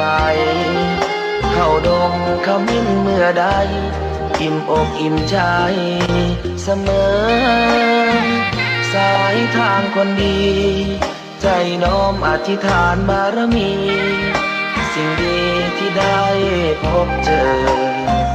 เห็นชายผ้าเหลืองทุกวันฝันเพ้ออยากบวชจริงละเมอเข้าวัดบ้านคงเป็นบุญที่เคยเป็นทุนสร้างมารักผ้าเหลืองดังว่าปรารถนายึดมั่นอยากบวชทุกทีผ้าเหลืองผืนนี้ผูกพันอยู่ในใจทุกวันใฝ่ฝันถึงผ้าเหลืองกายวาจาใจสัญญาว่าไม่เสื่อมคลายหัวใจมุ่งหมายเนื่องไม่มีอะไรมากันให้คนเคลื่อนศรัทธาผ้าเหลืองบวชเป็นเรื่องใหญ่เราวันรอคอยเข้าโบสถ์ได้บวชเสียทีเป็นคนสุขเต็มที่ตามรอยความดีพระพุทธเจ้าไม่ลืมบุญคุณพ่อแม่การุณเลี้ยงเราผ้าเหลืองห่มกายคลายเศร้าพ่อเราแม่เราศรัทธาสุขใจจริงๆเป็นชายแต่หัวใจสิงพูดจริงทำจริงทุกราทุกคืนทุกวันผ้าเหลืองพันผูกกายาโอ้น้อวาสนาพระธรรมนำพาชีวิต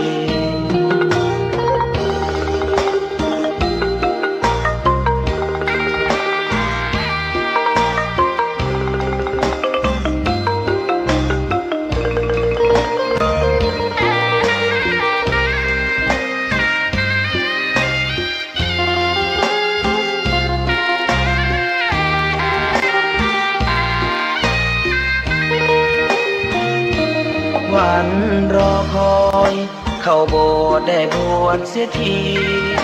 เป็นคนสุขเต็มที่ตามรอยความดีพระพุทธเจ้าไม่ลืมบุญคุณพ่อแม่การุณเลี้ยงเราผ้าเหลืองห่มกายคลายเศร้าพ่อเราแม่เราศรัทธาสุขใจจริงๆเป็นชายแต่หัวใจสิงพูดจริงทำจริงทุกราทุกคืนทุกวันผ้าเหลืองพันผูกกายาโอ้น้อวาสนาพระธรรมนำพาชีวิต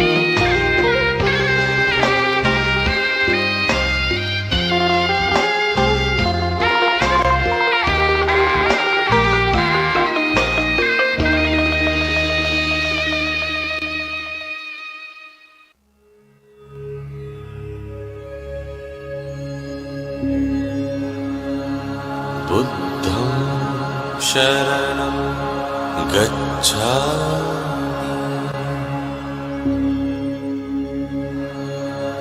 धम्मं शरणं गच्छामि संघं शरणं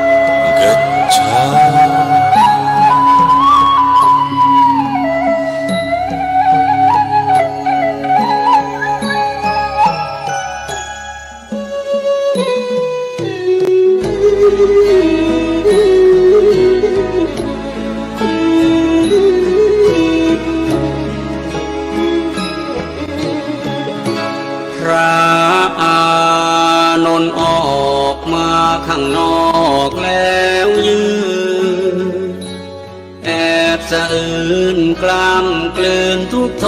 มทวี องค์พระมุนินจะสิ้นแล้วแต่เรานี้อาสวามีสิ้นไป องค์พระบรมครูจะทอดทิ้งเราให้อยู่อย่างเดียวดายนับแต่วันพรุ่งนี้ไม่มีได้รับใช้องค์พระภาควัน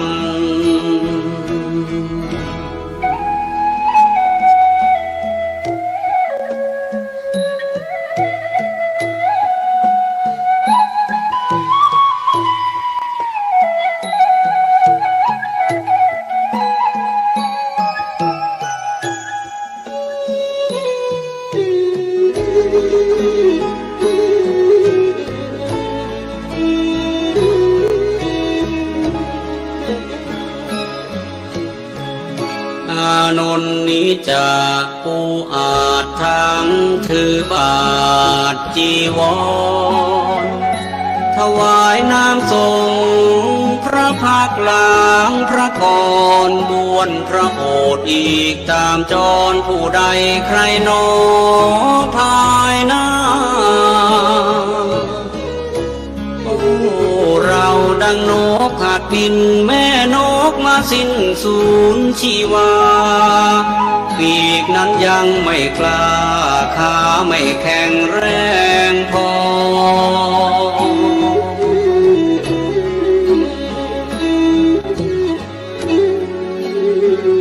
ยังบินทลาต้องระวังรังรอปีกแม่แผ่คอยบินคลอได้พอหล่อเลี้ยงชีวาน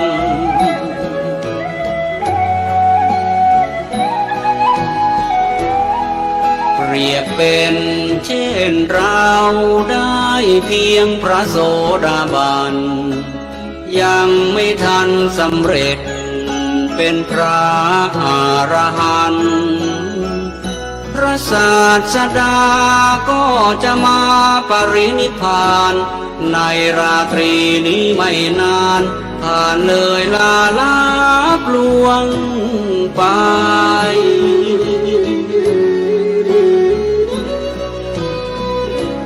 โอ้เราทำชั้นใดเมื่อสิ้นแล้วพระผู้ทรงชัยพระอานนท์กำสดน้ำตานองหยดรินไหลด้วยสุดจะฝืนสะอื้นยืนรำไห้โศกาอะไรน้ำตาหลั่งไหลนองน้ำ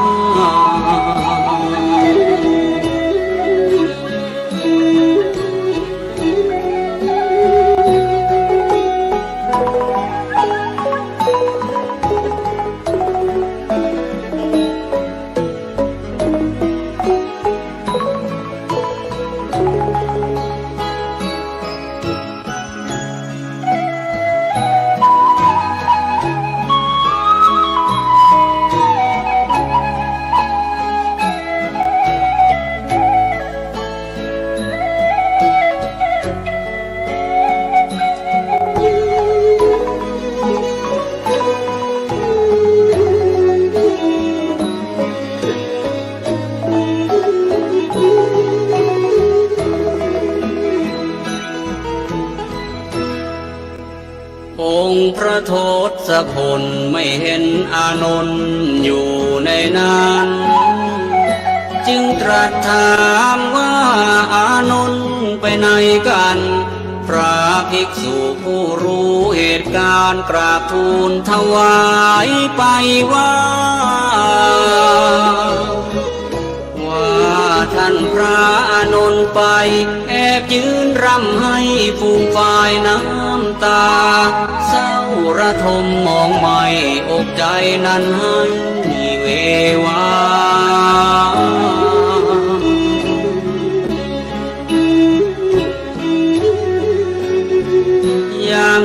สิ้นสูญพระดุลยศาสดาก็ดังชีวาพระอานนท์นั้นสิ้นไป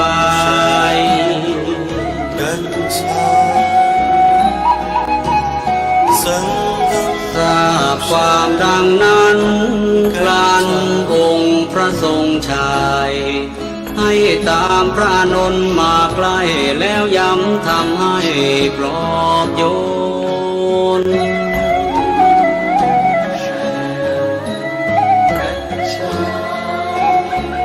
ลดความเศร้าหมองที่เข้าครองในกมลแก่พระ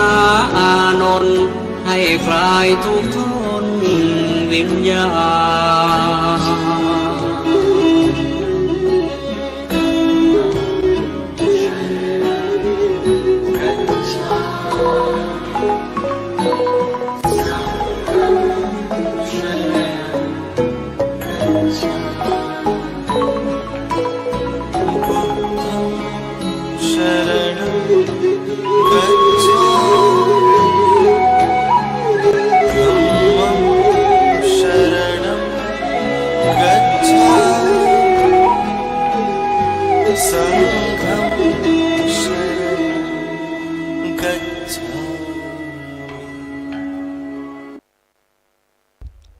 ศรัทธาญาติโยมตั้งหลายพักพอได้ดื่มน้ำดื่มท่าเนาะพักเสียงสักเล็กน้อยนะได้พบปะกันต่อ2 เพลง 2 บทเพลงที่ผ่านไปเป็นบทเพลงที่เกี่ยวกับคนที่อยากจะบวชนะตอนนี้หลายๆคนก็สมใจนึกได้บวชเฉลิมพระเกียรติในโอกาสที่พระบาทสมเด็จพระเจ้าอยู่หัวรัชกาลที่10ครบ6 รอบ72 ปี72 พรรษาก็มีกุลบุตรในที่มีอายุครบบรรพชาอุปสมบท20 ปีเนาะก็ได้บวชในพุทธศาสนาหลายพื้นที่หลายวัดหลายวาทำการอุปสมบทอยู่ในขณะนี้วันนี้วันที่17นะก็ไปอีกหลายวันกว่าจะถึงวันเข้าพรรษา18 17 18เนาะ19นี่คงบ่มีแล้วกันเนาะ17 18หลายวัดด้วยกันเนาะที่วัดที่วัดบรรจัวเนาะรู้สึกว่าจะเป็นวันที่18เนาะก็เดี๋ยวขอพอละเอียดแห่งกรรมเนาะวันก่อนครั้งก่อนหลวงปู่วัดบรรจัวเพิ่นได้แจ้งขอความอนุเคราะห์มายังพระนักจัดรายการทางสถานีวิทยุของเฮาคือประกาศช่วยประกาศประชาสัมพันธ์จิมนะภัยที่ประสงค์จะบวชแจ้งทุกท่านช่วยดึงกลุ่มเพื่อนรถตู้ที่จะเดินทางไปถวายเตียนอีสานนครพนมวันที่23-25 สิงหาคม 2566คือเข้ากลุ่มนี้คือครบทุกคนโดยสายเวียงป่าเป้าจังหวัดเชียงรายจำนวน12 กันสายเชียงใหม่ลำพูนจำนวน27 กันสายลำปางจำนวน5 กันรวมประมาณ44 กันเบอร์โทรพระครูอภิวัฒนวิกรมปากทางเจริญ0998366322จะได้แจ้งกำหนดการเดินทางและช่วงการเดินทางจะได้แจ้งพิกัดเส้นทางโลเคชั่นสถานที่ต่างๆโดยให้แจ้งทุกทัวร์และแจ้งคนขับรถตู้ทุกคันค่ารถเชียงใหม่ลำพูน15,000 บาทเชียงรายพะเยา 16,000 บาทเก็บผู้โดยสารคนละ 1,500-1,600 บาทต่อคนและเก็บเพิ่มค่าอาหารบำรุงที่พักอีกคนละ200 บาทเป็น 1,700-1,800 บาทต่อคนรวบรวมคันละ 2,000 บาทคือผู้นำของรถแต่ละคันส่งให้พระครูอภิวัฒนวิกรมโทร 0998366322 ภายในวันที่10 สิงหาคม 2567 พื่อจะได้บริหารเรื่องอาหารจัดทำเบอร์สติ๊กเกอร์ติดรถเสื้อทีมคนขับรถเรื่องที่นอนและบำรุงสถานที่ต่อไปส่วนการทำบุญนั้นตามสะดวกให้ลูกทัวร์ทำบุญตามเจตนาแต่ประชาสัมพันธ์ให้ใส่ซองจำนวน9 ซอง 9 วัดละเท่าใดก็ตามเจตนาเสื้อทีมสีขาวจะแจกให้คนขับรถคันละ1 ตั๋วฟรีส่วนผู้โดยสารจะซื้อก็ตามเจตนาตั๋วละ159 บาทฟรีไซส์อันนี้เสื้อทีมเนี่ยสถาท่านอาจารย์เพิ่นแจ้งมานี่เนาะก็ประกาศเดี๋ยวก็ทยอยประกาศให้สถาญาติโยมได้รับทราบต่อไปเนาะเอาตะกี้ถึงไหนกันแล้ว ได้ฟังเพลงธรรมะไปเนาะ2 เพลง2 เพลงก็เป็นเพลงเกี่ยวกับการบวชนะการบวชคนหลายๆคนเนาะเป็นความปรารถนาบางคนบ่มีโอกาสได้บวชตั้งแต่น้อยถึงใหญ่หันผ้าเหลืองอยากจะบวชบ่มีโอกาสโอกาสนี้เป็นโอกาสดีที่จะบวชเฉลิมพระเกียรติพระบาทสมเด็จพระเจ้าอยู่หัวรัชกาลที่10ซึ่งเปิ้นมีโครงการหลายวัดหลายวาที่เปิ้นบวชกันสถาอีพ่ออีแม่ทั้งหลายฉะนั้นใครที่ลูกผู้ชายต้องบวชนะ ลูกผู้ชายต้องบวชมีโอกาสสักครั้งหนึ่งได้บวชเพื่อเอาบุญเอากุศลให้บิดามารดาให้คุณพ่อคุณแม่ของเฮาเกิดเป็นลูกผู้ชายครั้งหนึ่งถ้าเฮาได้บวชก็ถือว่าเนาะในจัดหนึ่งนี้มาสถานบางคนนี้ก็บ่ได้บวชเลยนะแล้วถ้าบ่มีโอกาสอย่างอีกก็คงจะหาโอกาสยากที่เขาจะได้บวชในเมื่อมีโอกาสดีจะได้บวชแล้วก็ใครสนใจนะใครสนใจยังมีเวลาตันอยู่ตอนนี้ยังบ่เข้าพรรษากำแต่วัดวาอารามต่างๆยังมีการรับในการบรรพชาอุปสมบทอยู่กำลังจะเสาะหาเนาะว่าที่วัดบรรจัวของหลวงพ่อเจ้าคณะอำเภอศพปราบนั้นเปิ่นจัดการบวชวันใดเดี๋ยวขอเช็คดูนิดหน่อยว่าเปิ่นวันใดแน่นอนที่ของคณะสงฆ์จังหวัดลำปางเนาะมีการทำการบรรพชาอุปสมบทเรียบร้อยแล้วสถาที่วัดพระแก้วดอนเต้าสุชาดารามหลายวัดหลายวาเหมือนกันนะที่เปิ่นจัดกิจกรรมนี้จัดกิจกรรมนี้เอาละเจอแล้ววัดบรรจัวเปิ่นบวชในวันที่18 กรกฎาคมวันนี้วันที่17เนาะสถานวันพรุ่งนี้โครงการบรรพชาอุปสมบทหมู่เข้าพรรษาเพื่อเป็นการฟื้นฟูพระพุทธศาสนาฟื้นฟูศาสนาเพื่อเป็นการถวายพระราชกุศลโดยคณะสงฆ์อำเภอศพปราบร่วมกับหน่วยงานราชการองค์การบริหารส่วนตำบลเทศบาลกำนันผู้ใหญ่บ้านในอำเภอศพปราบบวชจำพรรษาทดแทนคุณบิดามารดาสืบต่ออายุพระพุทธศาสนาถวายเป็นพระราชกุศลเฉลิมพระเกียรติบรรพชาอุปสมบทในวันที่18 กรกฎาคมพุทธศักราช 2567ระหว่างวันที่18 กรกฎาคม พ.ศ. 2567 ถึงวันที่19 ตุลาคม พุทธศักราช 2567 ลูกผู้ชายต้องบวชศรัทธาโครงการนี้ก็จะมีการบรรพชาอุปสมบทที่วัดบรรจัววัดของหลวงพ่อเจ้าคณะอำเภอศพปราบศรัทธาญาติโยมไผจะไปร่วมกิจกรรมจะไปเปิดโรงทานไปร่วมกิจกรรมไปร่วมบุญร่วมกุศลพี่น้องศพปราบพี่น้องกอคาพี่น้องในอำเภอเมืองลำปางของเฮาที่อยากจะร่วมบุญในคราวครั้งนี้ได้ยินการประชาสัมพันธ์แล้วก็ไปที่วัดบรรจัวอำเภอศพปราบของหลวงพ่อเจ้าคณะอำเภอพอดีวันพรุ่งนี้อาตมาภาพนี้ตั้งใจที่แรกว่าก็จะไปร่วมงานกับหลวงพ่อเจ้าคณะอำเภอศพปราบไปช่วยทำข่าวไปช่วยเก็บภาพเก็บอย่างให้เปิ้นแต่พอดีว่าวันพรุ่งนี้เป็นวันที่ทำการชาปนกิจศพโยมแม่เย็นบ้านหัวทุ่งสามัคคี ถ้าบ่ไปมันก็ดูกะไรอยู่เนาะเพราะเป็นญาติโยมที่ดูแลติดตามอาตมาภาพช่วยเหลือสนับสนุนงานบุญงานกุศลของอาตมาบ่ว่าจะเป็นโฮงทานบ่เวบหอมกินหอมทานต่างๆไปติดตามไปทำบุญหลายที่หลายแห่งไปเวียงป่าเป้าก็ไปปากตังเจริญก็ไปเนี่ยไปตุย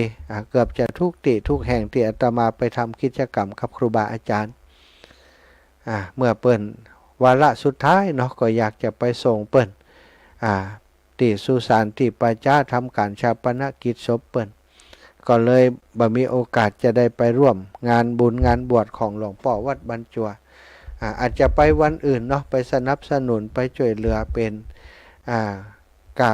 อย่างต่างๆเนาะไปร่วมบุญกับหลวงพ่อในวาระโอกาสต่อไปตั้งหน้าศรัทธาไผ่อยู่ไกลเน้ออยากจะไปร่วมบุญก็เจริญปอนได้เลยไปร่วมบุญกับหลวงพ่อศรัทธาญาติโยมต่อแหมน้อยเรื่องของเปรตเนาะเรื่องของเปรตตะกี้2 ตัว 2 ตัวเรื่องเดียวกันขี้โลภขี้โลภถึง2 ตัว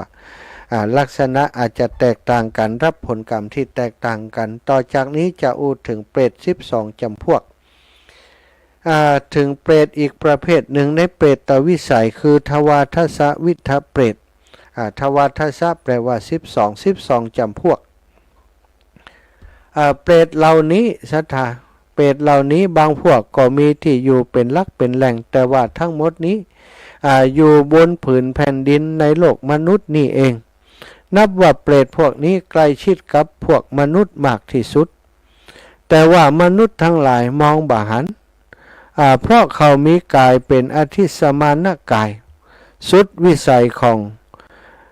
ตามนุษย์ที่จะมองหันตาเนื้อของเฮาบ่สามารถจะมองหันนอกจากพระอริยเจ้าผู้มีทิพยจักษุหรือว่ามีตาทิพย์เท่านั้นที่จะหันพวกเปรตเหล่านี้เปรตเหล่านี้มีประเภทต่างๆดังต่อไปนี้12 ประเภทเป็นใดศรัทธามีประเภทที่1เปิ้นเรียกว่าวันตาสาเปรตมีรูปร่างชั่วช้าน่าเกลียดน่ากลัวมีความอดอยากหิวโหยอาหารเป็นกำลังเมื่อมาสู่แดนมนุษย์หันคนตั้งหลายขากเสลดน้ำลายออกมาเปรตเหล่านี้ก็จะกลูกันมาด้วยความดีใจตรงไปดูดเอาโอชะเสลดน้ำลายของมนุษย์เหล่านั้นได้น้อยหนึ่งก็กินเป็นอาหารแล้วก็หิวโหยต่อไปแหมตามเดิมจนกว่าจะสิ้นกรรมที่ทำไว้จึงจะได้ไปเกิดในภูมิอื่นที่ต้องมาเกิดเป็นวันตาสาเปรตนี้ก็เพราะในชาติก่อนเป็นคนที่มีความตระหนี่ที่เหนียวจับคว้าหัวใจเป็นคนที่หันภัยอดอยากมาขออาหารก็พานโกรธพานด่าบ่นน้ำลายคายน้ำหมากใส่เขาด้วยความรังเกียจคืออาหารที่สกปรกที่เป็นเด่นที่คนบักกินแล้วแก่เขาแก่คนที่มาขอแล้วก็ฮื้อด้วยความบัดเต็มใจบ่มีความเคารพในตานฮื้อเพราะเสียบ่ได้ฮื้อเพราะกว่าคนอื่นเขาจะตำหนิว่าตนเป็นคนตระหนี่ดูถูกทานติตนฮื้อเช่นนี้ก็ดีหรือมิฉะนั้นเข้าไปในคฤหัสถานที่เคารพบูชาในโบสถ์ในวิหารต่างๆศรัทธา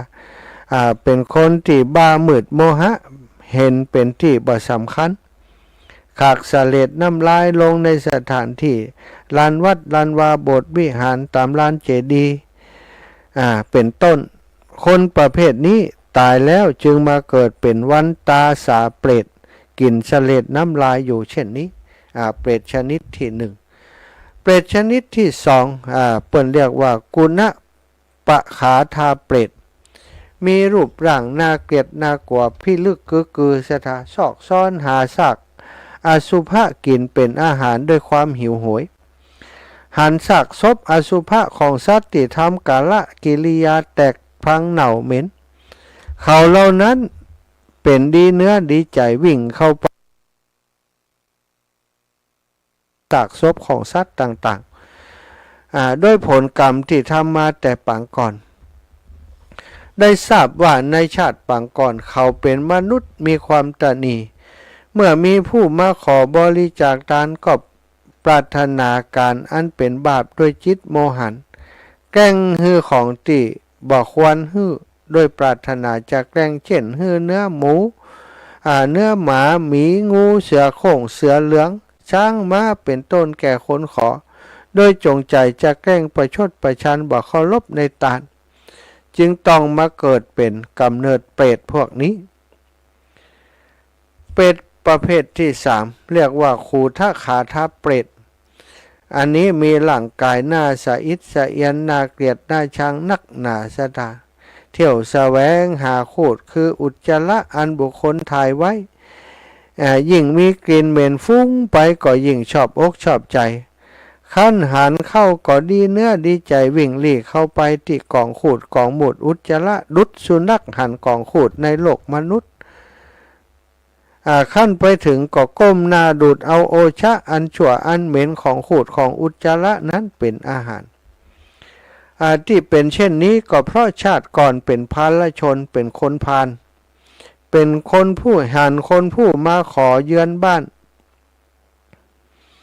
ก็ฮือขุนเครื่องพ่อตนเป็นคนตานีเป็นคนขี้จิ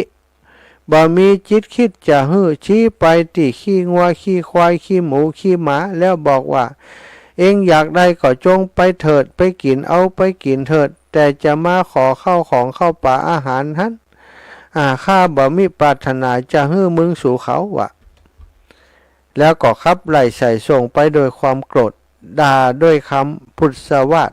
หยาบคายพวกนี้ตายแล้วจึงมาเกิดเป็นเปรตกินหมุดกินคูดอยู่อย่างนี้เปรตกินของอสุจิของบาสะอาดคือวันตาสาเปตซึ่งกินเสลดน้ำลาย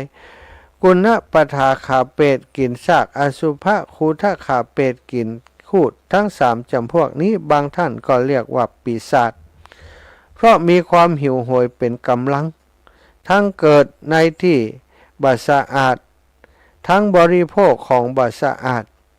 ซึ่งเกิดจากความละอายเกรงว่าสัตว์ทั้งหลายจะหันตนทั้งที่โดยธรรมดาตนก็เป็นอมิสัตอธิสมานกายคือกายบ่ปรากฏสามัญญจักษุของมนุษย์อยู่คือบาหันคนที่มีตาธรรมดานี่บาหันนอกจากคนที่เปิดมีตาทิพย์พระอริยะเจ้าเท่านั้นนอกจากเขาจะต้องการแสดงฮือหันเป็นบางครั้งบางคราวถึงกระนั้นก็ตามก็ยังถือเอารากไม้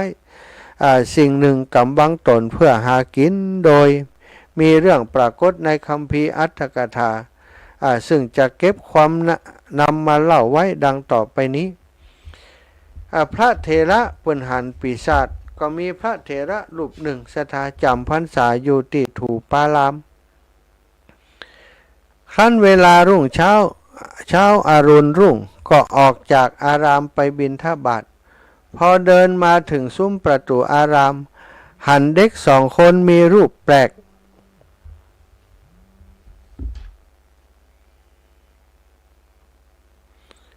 เจริญปอนช่างอยู่ที่ไหนอยู่บ้างครับผมลูกเปียงอำเดือนนี่อย่าว่าได้จ้าจะมาเอี่ยมได้ท่านครับเดี๋ยวผมเข้าไปดีกว่าน้องผมเดี๋ยวงานผมเข้าไปน้องได้ครับผมไปดูหน้างานก่อนน้องสาธุได้เลยครับผมสาธุช่างพอหันขั้นถึงเวลาเช้าอรุณก็ออกอารามไปบิณฑบาตเดินมาถึงซุ้มประตูอารามหันเด็กสองคนมีรูปแปลกพิกลคนธรรมดานั่งอยู่แทบประตูจึงได้เข้าไปไถ่ถามความเป็นไปเด็กทั้งสองจึงบอกว่าข้าพเจ้าทั้งสองบ่ใจลูกคนแต่เป็นเปรตคือเป็นปีศาจมานั่งคอยปีศาจตั้งอยู่ในฐานะเป็นมารดาซึ่งเข้าไปในเมืองบอกว่าจะหาอาหารมาให้ข้าพเจ้าแต่ขออยู่นานแล้วก็บ่หันมาสักทีพระคุณเจ้าขั้นหันพระผู้เป็นเจ้าออกมานี่จึงสำแดงกายให้พระผู้เป็นเจ้าหันเพื่อจะสั่งว่าถ้าพระผู้เป็นเจ้าเข้าไปบิณฑบาตในพระนครพบมารดาของข้าพเจ้าแล้ว จุงได้กรุณาบอกด้วยเถิดว่าฮือถือเอาอาหารสิ่งใดสิ่งหนึ่งเร่งรีบมาโดยเร็วบุตรทั้งสองแสบต้องอยากอาหารมิอาจจะดำรงอยู่ได้มีความหิวกระหายเป็นกำลังพระเถระก็จึงถามว่าเหตุไฉนเราจึงจักหันมารดาของพวกเจ้าเนี่ยจะได้เฮาถึงจะหันแม่ของหมู่สู่เจ้าปีศาจกุมารทั้งสองนั้นก็หันมาปรึกษาซุบซิบกันแล้วตนหนึ่งก็ส่งรากไม้ให้กับพระเถระท่อนหนึ่งพลางบอกว่าพระผู้เป็นเจ้าจงเอารากไม้ยานี้ถือไปเถิดแล้วจักหันบรรดาของข้าพเจ้าเองเมื่อพระเถระเจ้าได้ลากยาติดเด็กปีศาจทั้งสองฮื้อก็เข้าไปยังนครตอนรุ่งอรุณวันนั้นฝูงยักษ์ขินีปราสาททั้งหลายก็ปรากฏในคลองจักษุแห่งพระเถระกว่าร้อยกว่าพันปีศาจเหล่านั้นมีรูปกายน่าเกลียดน่าจังสะทะ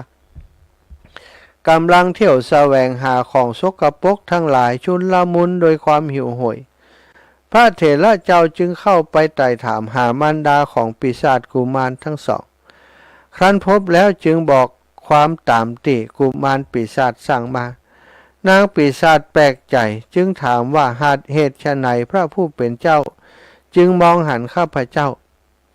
พระเถระจึงชูรากยานั้นขึ้นแล้วบอกความจริงนางปีศาจพอหันรากยาที่พระเถระเจ้าชูขึ้นเท่านั้นยังพูดบัดทันขาดคำเลยก็วิ่งเข้าไปชิงเอามาจากมือของพระเถระเจ้าทันทีขั้นบ่มีหักยาถืออยู่ฝูงปีศาจฝูงตีเห็นอยู่มากมายก็หายวับไปกับตาของพระเถระเจ้าในบัดเดียวเหนียวนั้นอันเป็นอันว่าฝูงเปรตปีศาจก็ที่จะต้องมากินของโสโครกอยู่อย่างนี้ก็เพราะชาติก่อนตนบ่เคารพในตาลติฮื้อเหตุมีใจสกปรกโดยโลภะเจตนาอันนี้เป็นประเภทที่สามใช่ไหมประเภทที่สี่อัคคีชาลุมุขาเป็ดอันนี้มีรูปร่างผอมโซพร้อมกระลองกองแกงนะที่ชื่อว่าอัคคีชาลุมุขาเป็ดก็เพราะเหตุที่เขาเหล่านั้นมีเปลวไฟแลบออกมาจากปากตลอดเวลาทั้งกลางวันกลางคืนไฟไหม้ปากลวกลิ้นเนี่ยเจ็บปวดเจ็บร้อนขั้นทนบ่ได้ก็วิ่งร้องไห้ครวญครางไปไกลตั้ง100 โยชน์พันโยชน์ไฟก็บ่ดับกลับเป็นเปลวเผาล้นปากและลิ้นนักเข้าไปแหมพวกนี้ในชาติก่อนเปรตเหล่านี้เป็นคนตนีทีเหนียวเมื่อมียาจกมาขอทานขั้นจะบ่ฮื้อก็กว่าคนอื่นจะดูถูกดูแคลนจึงแกล้งฮื้อวัตถุอันร้อนแก่คนขอหวังจะแกล้งฮื้อผู้รับ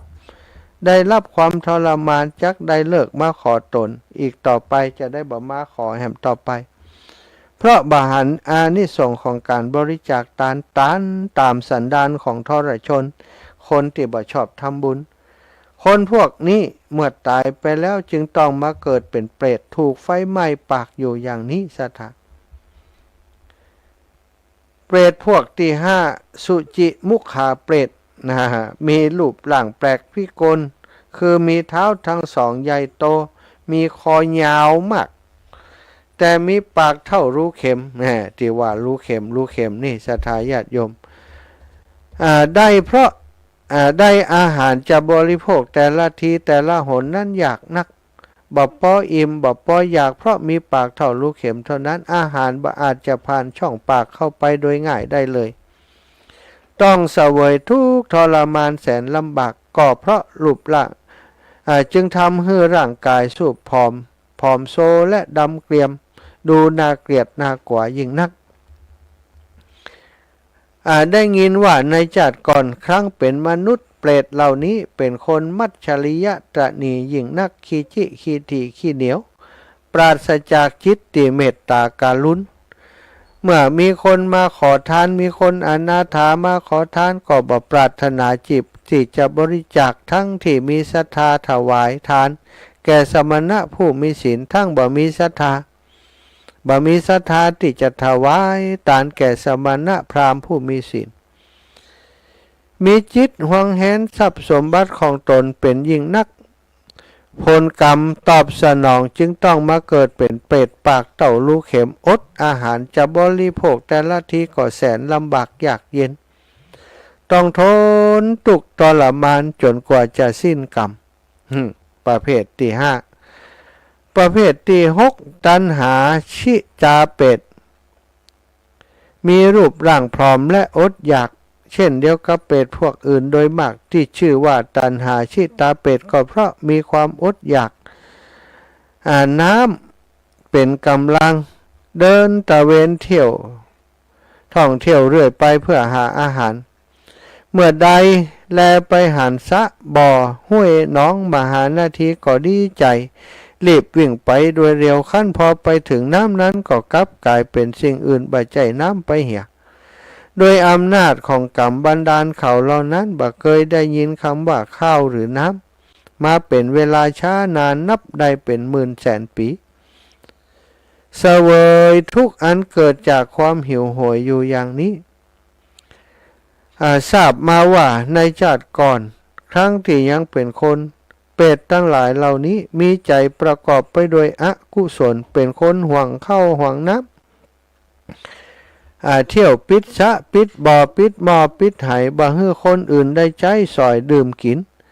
ครั้นกายทำลายขันจึงมาเกิดเป็นเปรตต้องอดข้าวอดน้ำอยู่อย่างนี้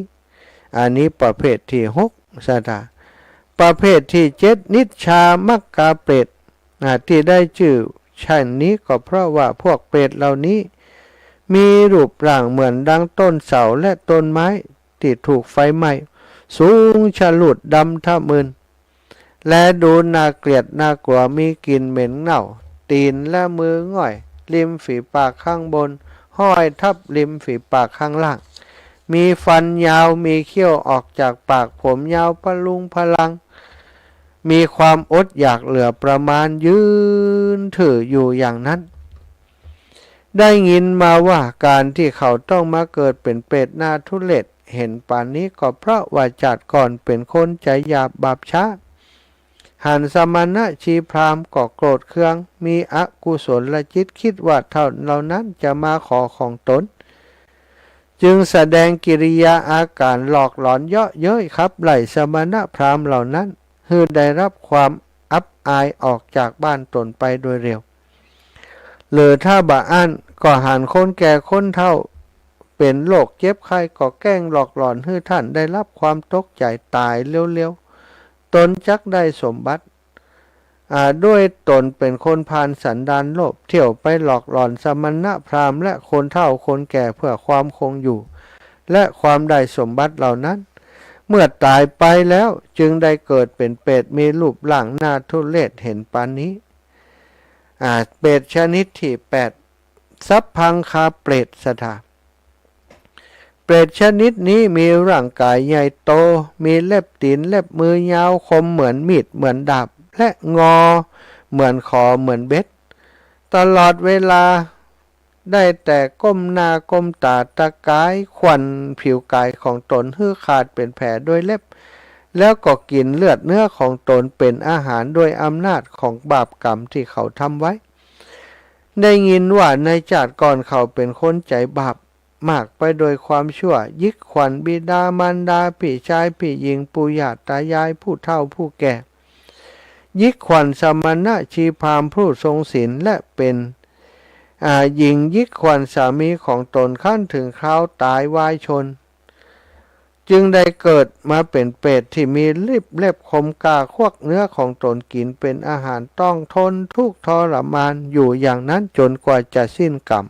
ที่ทำไปเปรตชนิดที่9สถาปัปพะตังคาเปรตมีร่างกายใหญ่เหมือนภูเขาเวลากลางคืนสว่างสวัยรุ่งเรืองด้วยเปลวไฟเวลากลางวันควันล้อมอยู่รอบกายเขาต้องถูกไฟเปรตเผาคลอกนอนกลิ้งไปมาดุจดังขอนไม้อันกลิ้งอยู่ในไร่กลางป่าอยู่อย่างนั้นได้เสวยทุกขเวทนาดังว่าจะขาดใจเหลือที่จะทนทานต้องร้องไห้ปริเวทนาการเป็นโกลาหลด้วยอำนาจอกุศลที่ทำไว้ แต่การก่อนทราบมาว่าในชาติก่อนเปรตเหล่านี้เป็นมนุษย์สุดจะชั่วช้าหาเมตตากรุณาในใจตนบ่ได้เที่ยวเอาไฟไปเผาบ้านเผาเมืองนิคมกุฏิวิหารวัดว่าอารามและโรงร้านศาลาที่พักอาศัยน้อยใหญ่เฮือชิบหายไว้วอดเป็นเท่าเป็นทานเผาป่าเผาดงนะที่อยู่อาศัยของทรัพย์สินตั้งหลายเพื่อจะทำไร่ทำสวนขั้นคนพวกนี้แตกกายตายทำลายสังขารไปก็ได้มาเกิดเป็นเปรตติดถูกไฟเผาอยู่อย่างนี้จนกว่าจะสิ้นกรรมเปรตชนิดที่10อชระคะเปรตพวกนี้มีรูปร่างแปลกประหลาดแตกต่างกันคล้ายกับสัตว์เดรัจฉานต่างๆในโลกนี้เช่นบางรูปร่างเหมือนงูเหลือมบางคนบางตนรูปร่างเหมือนควายเหมือนเสือเหมือนม้าเหมือนงัวเหมือนไก่เหมือนหมาเหมือนจระเข้เป็นมนุษย์มีรูปร่างหน้าตาต่างกันแต่ก็ถูกไฟเผาไหม้อยู่ตลอดร่างอยู่ทั่วทุกตัวเปรตเช่นเดียวกันทั้งกลางวันและกลางคืนบ่ว่างเว้นทราบว่าในชาติก่อนเขาเป็นมนุษย์มีวิชาแก่งกล้าและธรรมและการกระทำอันลึกลับหันสมณะชีพราหมณ์ผู้ทรงศีลมาเยือนก็เข้าไปว่าเป็นยาจกมาขอทานสมบัติของตนจึงด่าว่าเปรียบเปรยท่านเหล่านั้นเสมอด้วยสัตว์เดรัจฉานต่างๆโดยประสงค์จะบ่ฮื้อตานหรือมิฉะนั้นก็แกล้งหลอกหลอนโดยวิชาการทางไสยศาสตร์อันลึกลับทำเป็นรูปงูรูปเสือแกล้งฮื้อสะดุ้งกว่าตกใจหนีไปอกุศลกรรมจึงซัดฮื้อมาบังเกิดเป็นเปรตถือเพศเป็นสัตว์เดรัจฉานต่างๆดังที่กล่าวมาประเภทที่11มหิทธธิกาเปรตเป็นเปรตที่มีฤทธิ์มีรูปร่างรูปงามปรากฏดุจเทพพยดาแต่ว่าอดอยากหิวโหยอาหารยิ่งนักเที่ยวไปในสถานที่ต่างๆพบหันหมูดขูดและของสกปรกโสโครกก็ดูดโอชะบริโภคเป็นอาหารโดยวิบากกรรมที่ตนทำไว้แต่ปางก่อนทราบว่าเปรตพวกนี้ในชาติก่อนเป็นมนุษย์บวชเป็นพระภิกษุสามเณรพยายามรักษาศีลของตนให้บริสุทธิ์จึงปรากฏมีรูปร่างพุทธผ่องรุ่งเรืองราวเทพพยดาแต่ที่ต้องมาเป็นเปรตอดอาหารกินมูดคูดของสกปรกต่างๆก็เพราะเขาเหล่านั้นได้แต่รักษาศีลอย่างเดียวบ่ได้บำเพ็ญสมณธรรมมีใจเกียจค้านต่อการบำเพ็ญสมณธรรมตามวิสัยแห่งบรรพชิตนักบวชจิตใจจึงมากไปโดยโลภะโทสะโมหะกิเลสเหล่านี้มีอยู่ประจำจิตเขาบ่ได้เบาบางลงไปเพราะเขามีความเข้าใจผิดคิดเสียว่าเฮาบวชแล้วรักษาแต่เพียงศีลกับปอเมื่อเป็นเช่นนี้ครั้นมีลาภสักการะเกิดขึ้นแก่สงฆ์เช่นกุฏิวิหารที่อาศัยบริขารเครื่องใช้ต่างๆซึ่งมีคนถวายเป็นของสงฆ์ก็ห่วงห้ามบ่ให้ภิกษุสามเณรอื่นบริโภคโดยความโลภติดอยู่ในสันดานของตนมิฉะนั้นเปรตเหล่านี้บางตนเคยเป็นฆราวาสห่วงห้ามที่พักที่อาศัยเช่นศาลาโรงร้านศาลซึ่งบุคคลสร้างไว้เพื่อให้เป็นที่พักแก่สาธารณชนคนทั่วไปเขาห่วงห้ามบ่ให้คนอื่นเข้าไปพักอาศัยโดยจิตลิษยาหรือว่าห่วงเอาไว้เป็นของตนโดยความโลภเจตนาโดยการกล่าวว่าเฮาเป็นคฤหัสถ์ผู้รักษาศีลย่อมได้อยู่อาศัยในสถานที่แห่งนี้แล้วก็ยึดเอาเป็นที่อยู่อาศัยของตนแต่เพียงผู้เดียว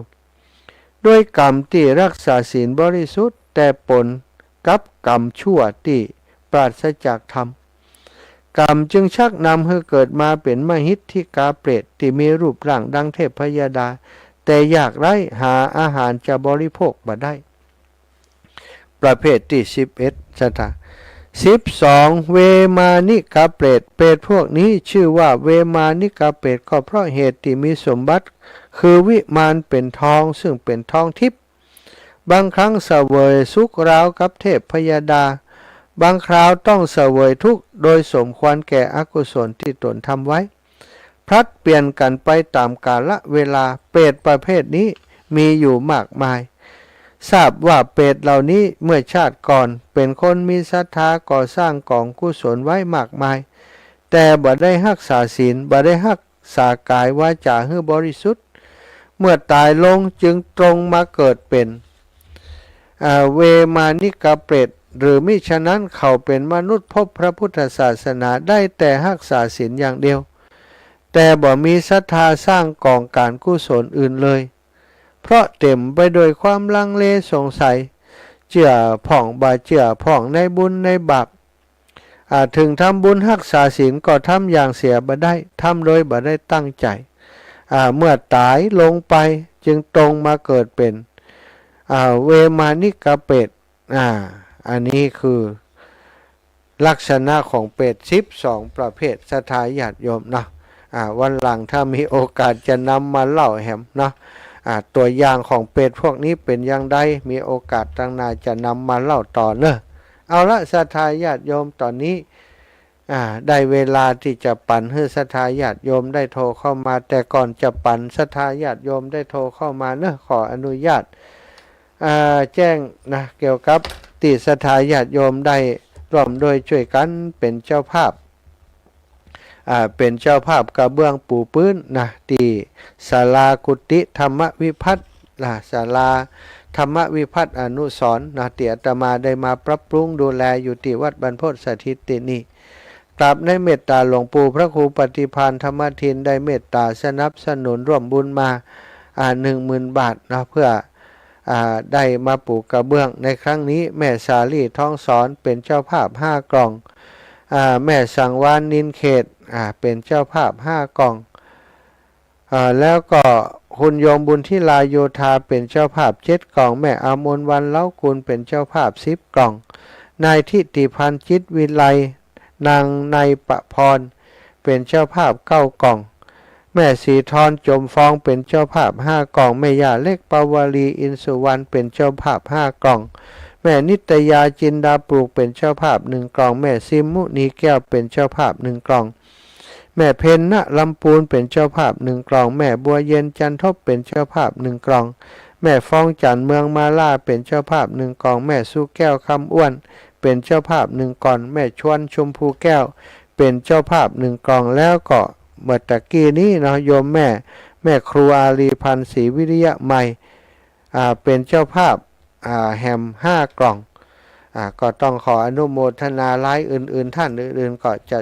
ทยอยจดจานลงไปเรื่อยๆเนอะพื้นที่ที่จะปูจะใจกระเบื้องอยู่326 กล่องศรัทธาญาติโยม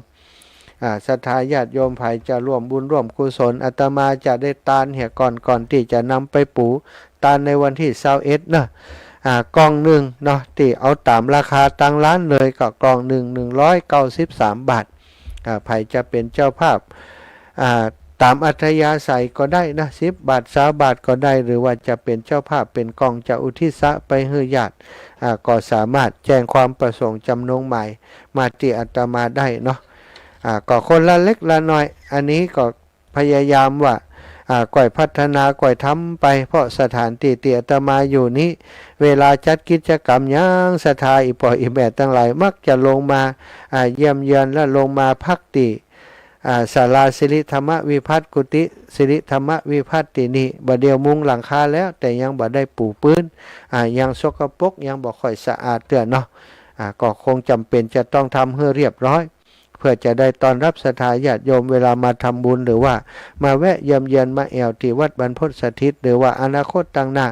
จะมาปฏิบัติธรรมก็จะได้สะดวกสบายกันเอาละศรัทธา0808844173เนอะ0808844173โยมแม่ฟองเมืองมาล่าบ้านนาน้ำมันสันเมืองยาวโยมแม่โทรมาได้เนาะตะกี้บ่สามารถจะรับได้นะอีแม่เป็นเจ้าภาพ1 กล่องนะแจ้งไปแล้วโยมแม่เป็นเจ้าภาพ1 กล่องแล้วก็เมื่อตอนกลางวันนี้เนาะมีโยมแม่ถนอมน้ำวงโยมแม่ถนอมน้ำวงโยมแม่ถนอมน้ำวงได้แจ้งมาว่ามีผู้ที่เป็นเจ้าภาพกระเบื้องเนาะหมายมีแม่บัวเลียวชัยอุด1 กล่อง แม่ถนอมนามวง1 กล่องแล้วก็แม่บัวลอยพงเทพ1 กล่องสาธุเนอะอนุโมทนาบุญแม่จันสมมณีจากเมืองฝางโทรมาแล้วก็วางสายไปแล้วเจริญปอนโยมน้องเจ้าพระอาจารย์ เจ้าละน้องเอา5 กองเด้อกระเบี้ยงที่วัดจะปูนายเจ้าอ๋อเจ้าลาได้มาตานทุกปีก็วันที่21เป็นวันหยังทุกปีวันติดน่ะละวันติดถ้าน้องนี่จะได้ไปอยู่เจ้าเจ้าออนมากองเจ้าขอบุญหาเจ้าเอาไปเปิดนั่นน่ะดีบุญจะโคนเนาะเจ้าขอบุญทานน้ำสกุลนี่ก็ล่ะขอบุญทาทีละโพน้องจำเนียนกันทาของทีละโพเจ้าละ5 กองเดี๋ยวน้องโอนไปให้เด้อเจ้าละชาตุละเจ้าสาธุเจริญปอนแม่จันสมมณีจากนมัสการเจ้าท่านมหาเจ้าโยมแม่เรื่องเป็นนี่นะใครท่านหาออกมันนะเจ้าใครหันกะเรื่องเป็น12 ตัวนี่นะท่านหาเอามาออกมันเนาะมีแต่น่ะเนาะฮะคนที่มันคงกินหุ่นตาน่ากลัวนะน่ากลัวที่สุดคนที่รู้ที่วัดที่วาด้วยเนาะนั่นเนาะโอ้ยน่ากลัวหลบคณากาตาจังอีกครับเพิ่นว่าเจ้าโอ้ออกมามันน้อยเนอะเจ้าตัวใดตัวหนึ่งเอามาออกแถมก็ได้จ้าเดี๋ยวจะเล่าอันตัวนะเจ้านมัสการเจ้าสาธุเจ้า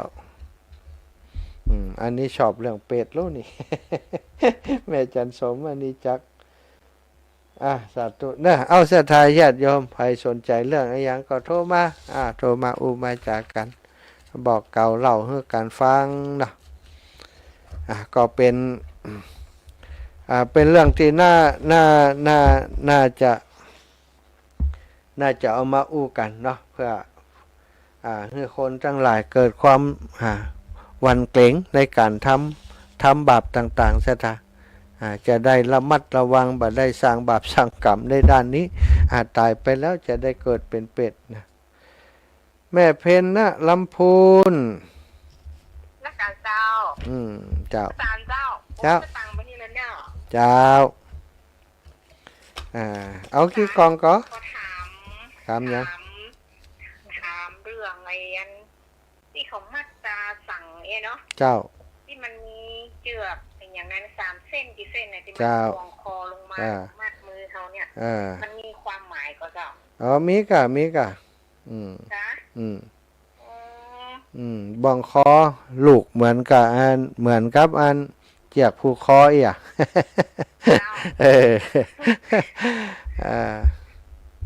ทรัพย์สมบัติผูกมือเหมือนเจียกผูกมือนี่แล้วก็ภรรยาเหมือนเจียกผูกเท้าอีกสามีภรรยานี่เปิ้นคือความห่วงของคน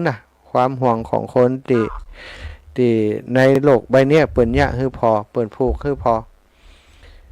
ห่วงลูกห่วงเต้าห่วงทรัพย์สมบัติห่วงสามีภรรยาอีกนี่คือห่วงที่ผูกเขาไว้อยู่กับโลกบ่หลุดพ้นสักเทื่ออีกถ้าเฮาหลุดพ้นเฮามีห่วงมัดอย่างอีแล้วก็คือพระอรหันต์นั่นเองเป็นปริศนาธรรมเปิ้นให้คนระลึกไว้จะมัวหลุ่มหลงมัวเมาเน้ออีกตายไปเอาอย่างไปมันได้ลูกก็เอาไปด้วยมันได้หรอเมียก็เอาไปมันด้วยทรัพย์สมบัติก็เอาไปมันได้แต่ตอนเป็นมนุษย์เมืองคนนี่ห่วงของมูนี่นะนั่นก็สาธุ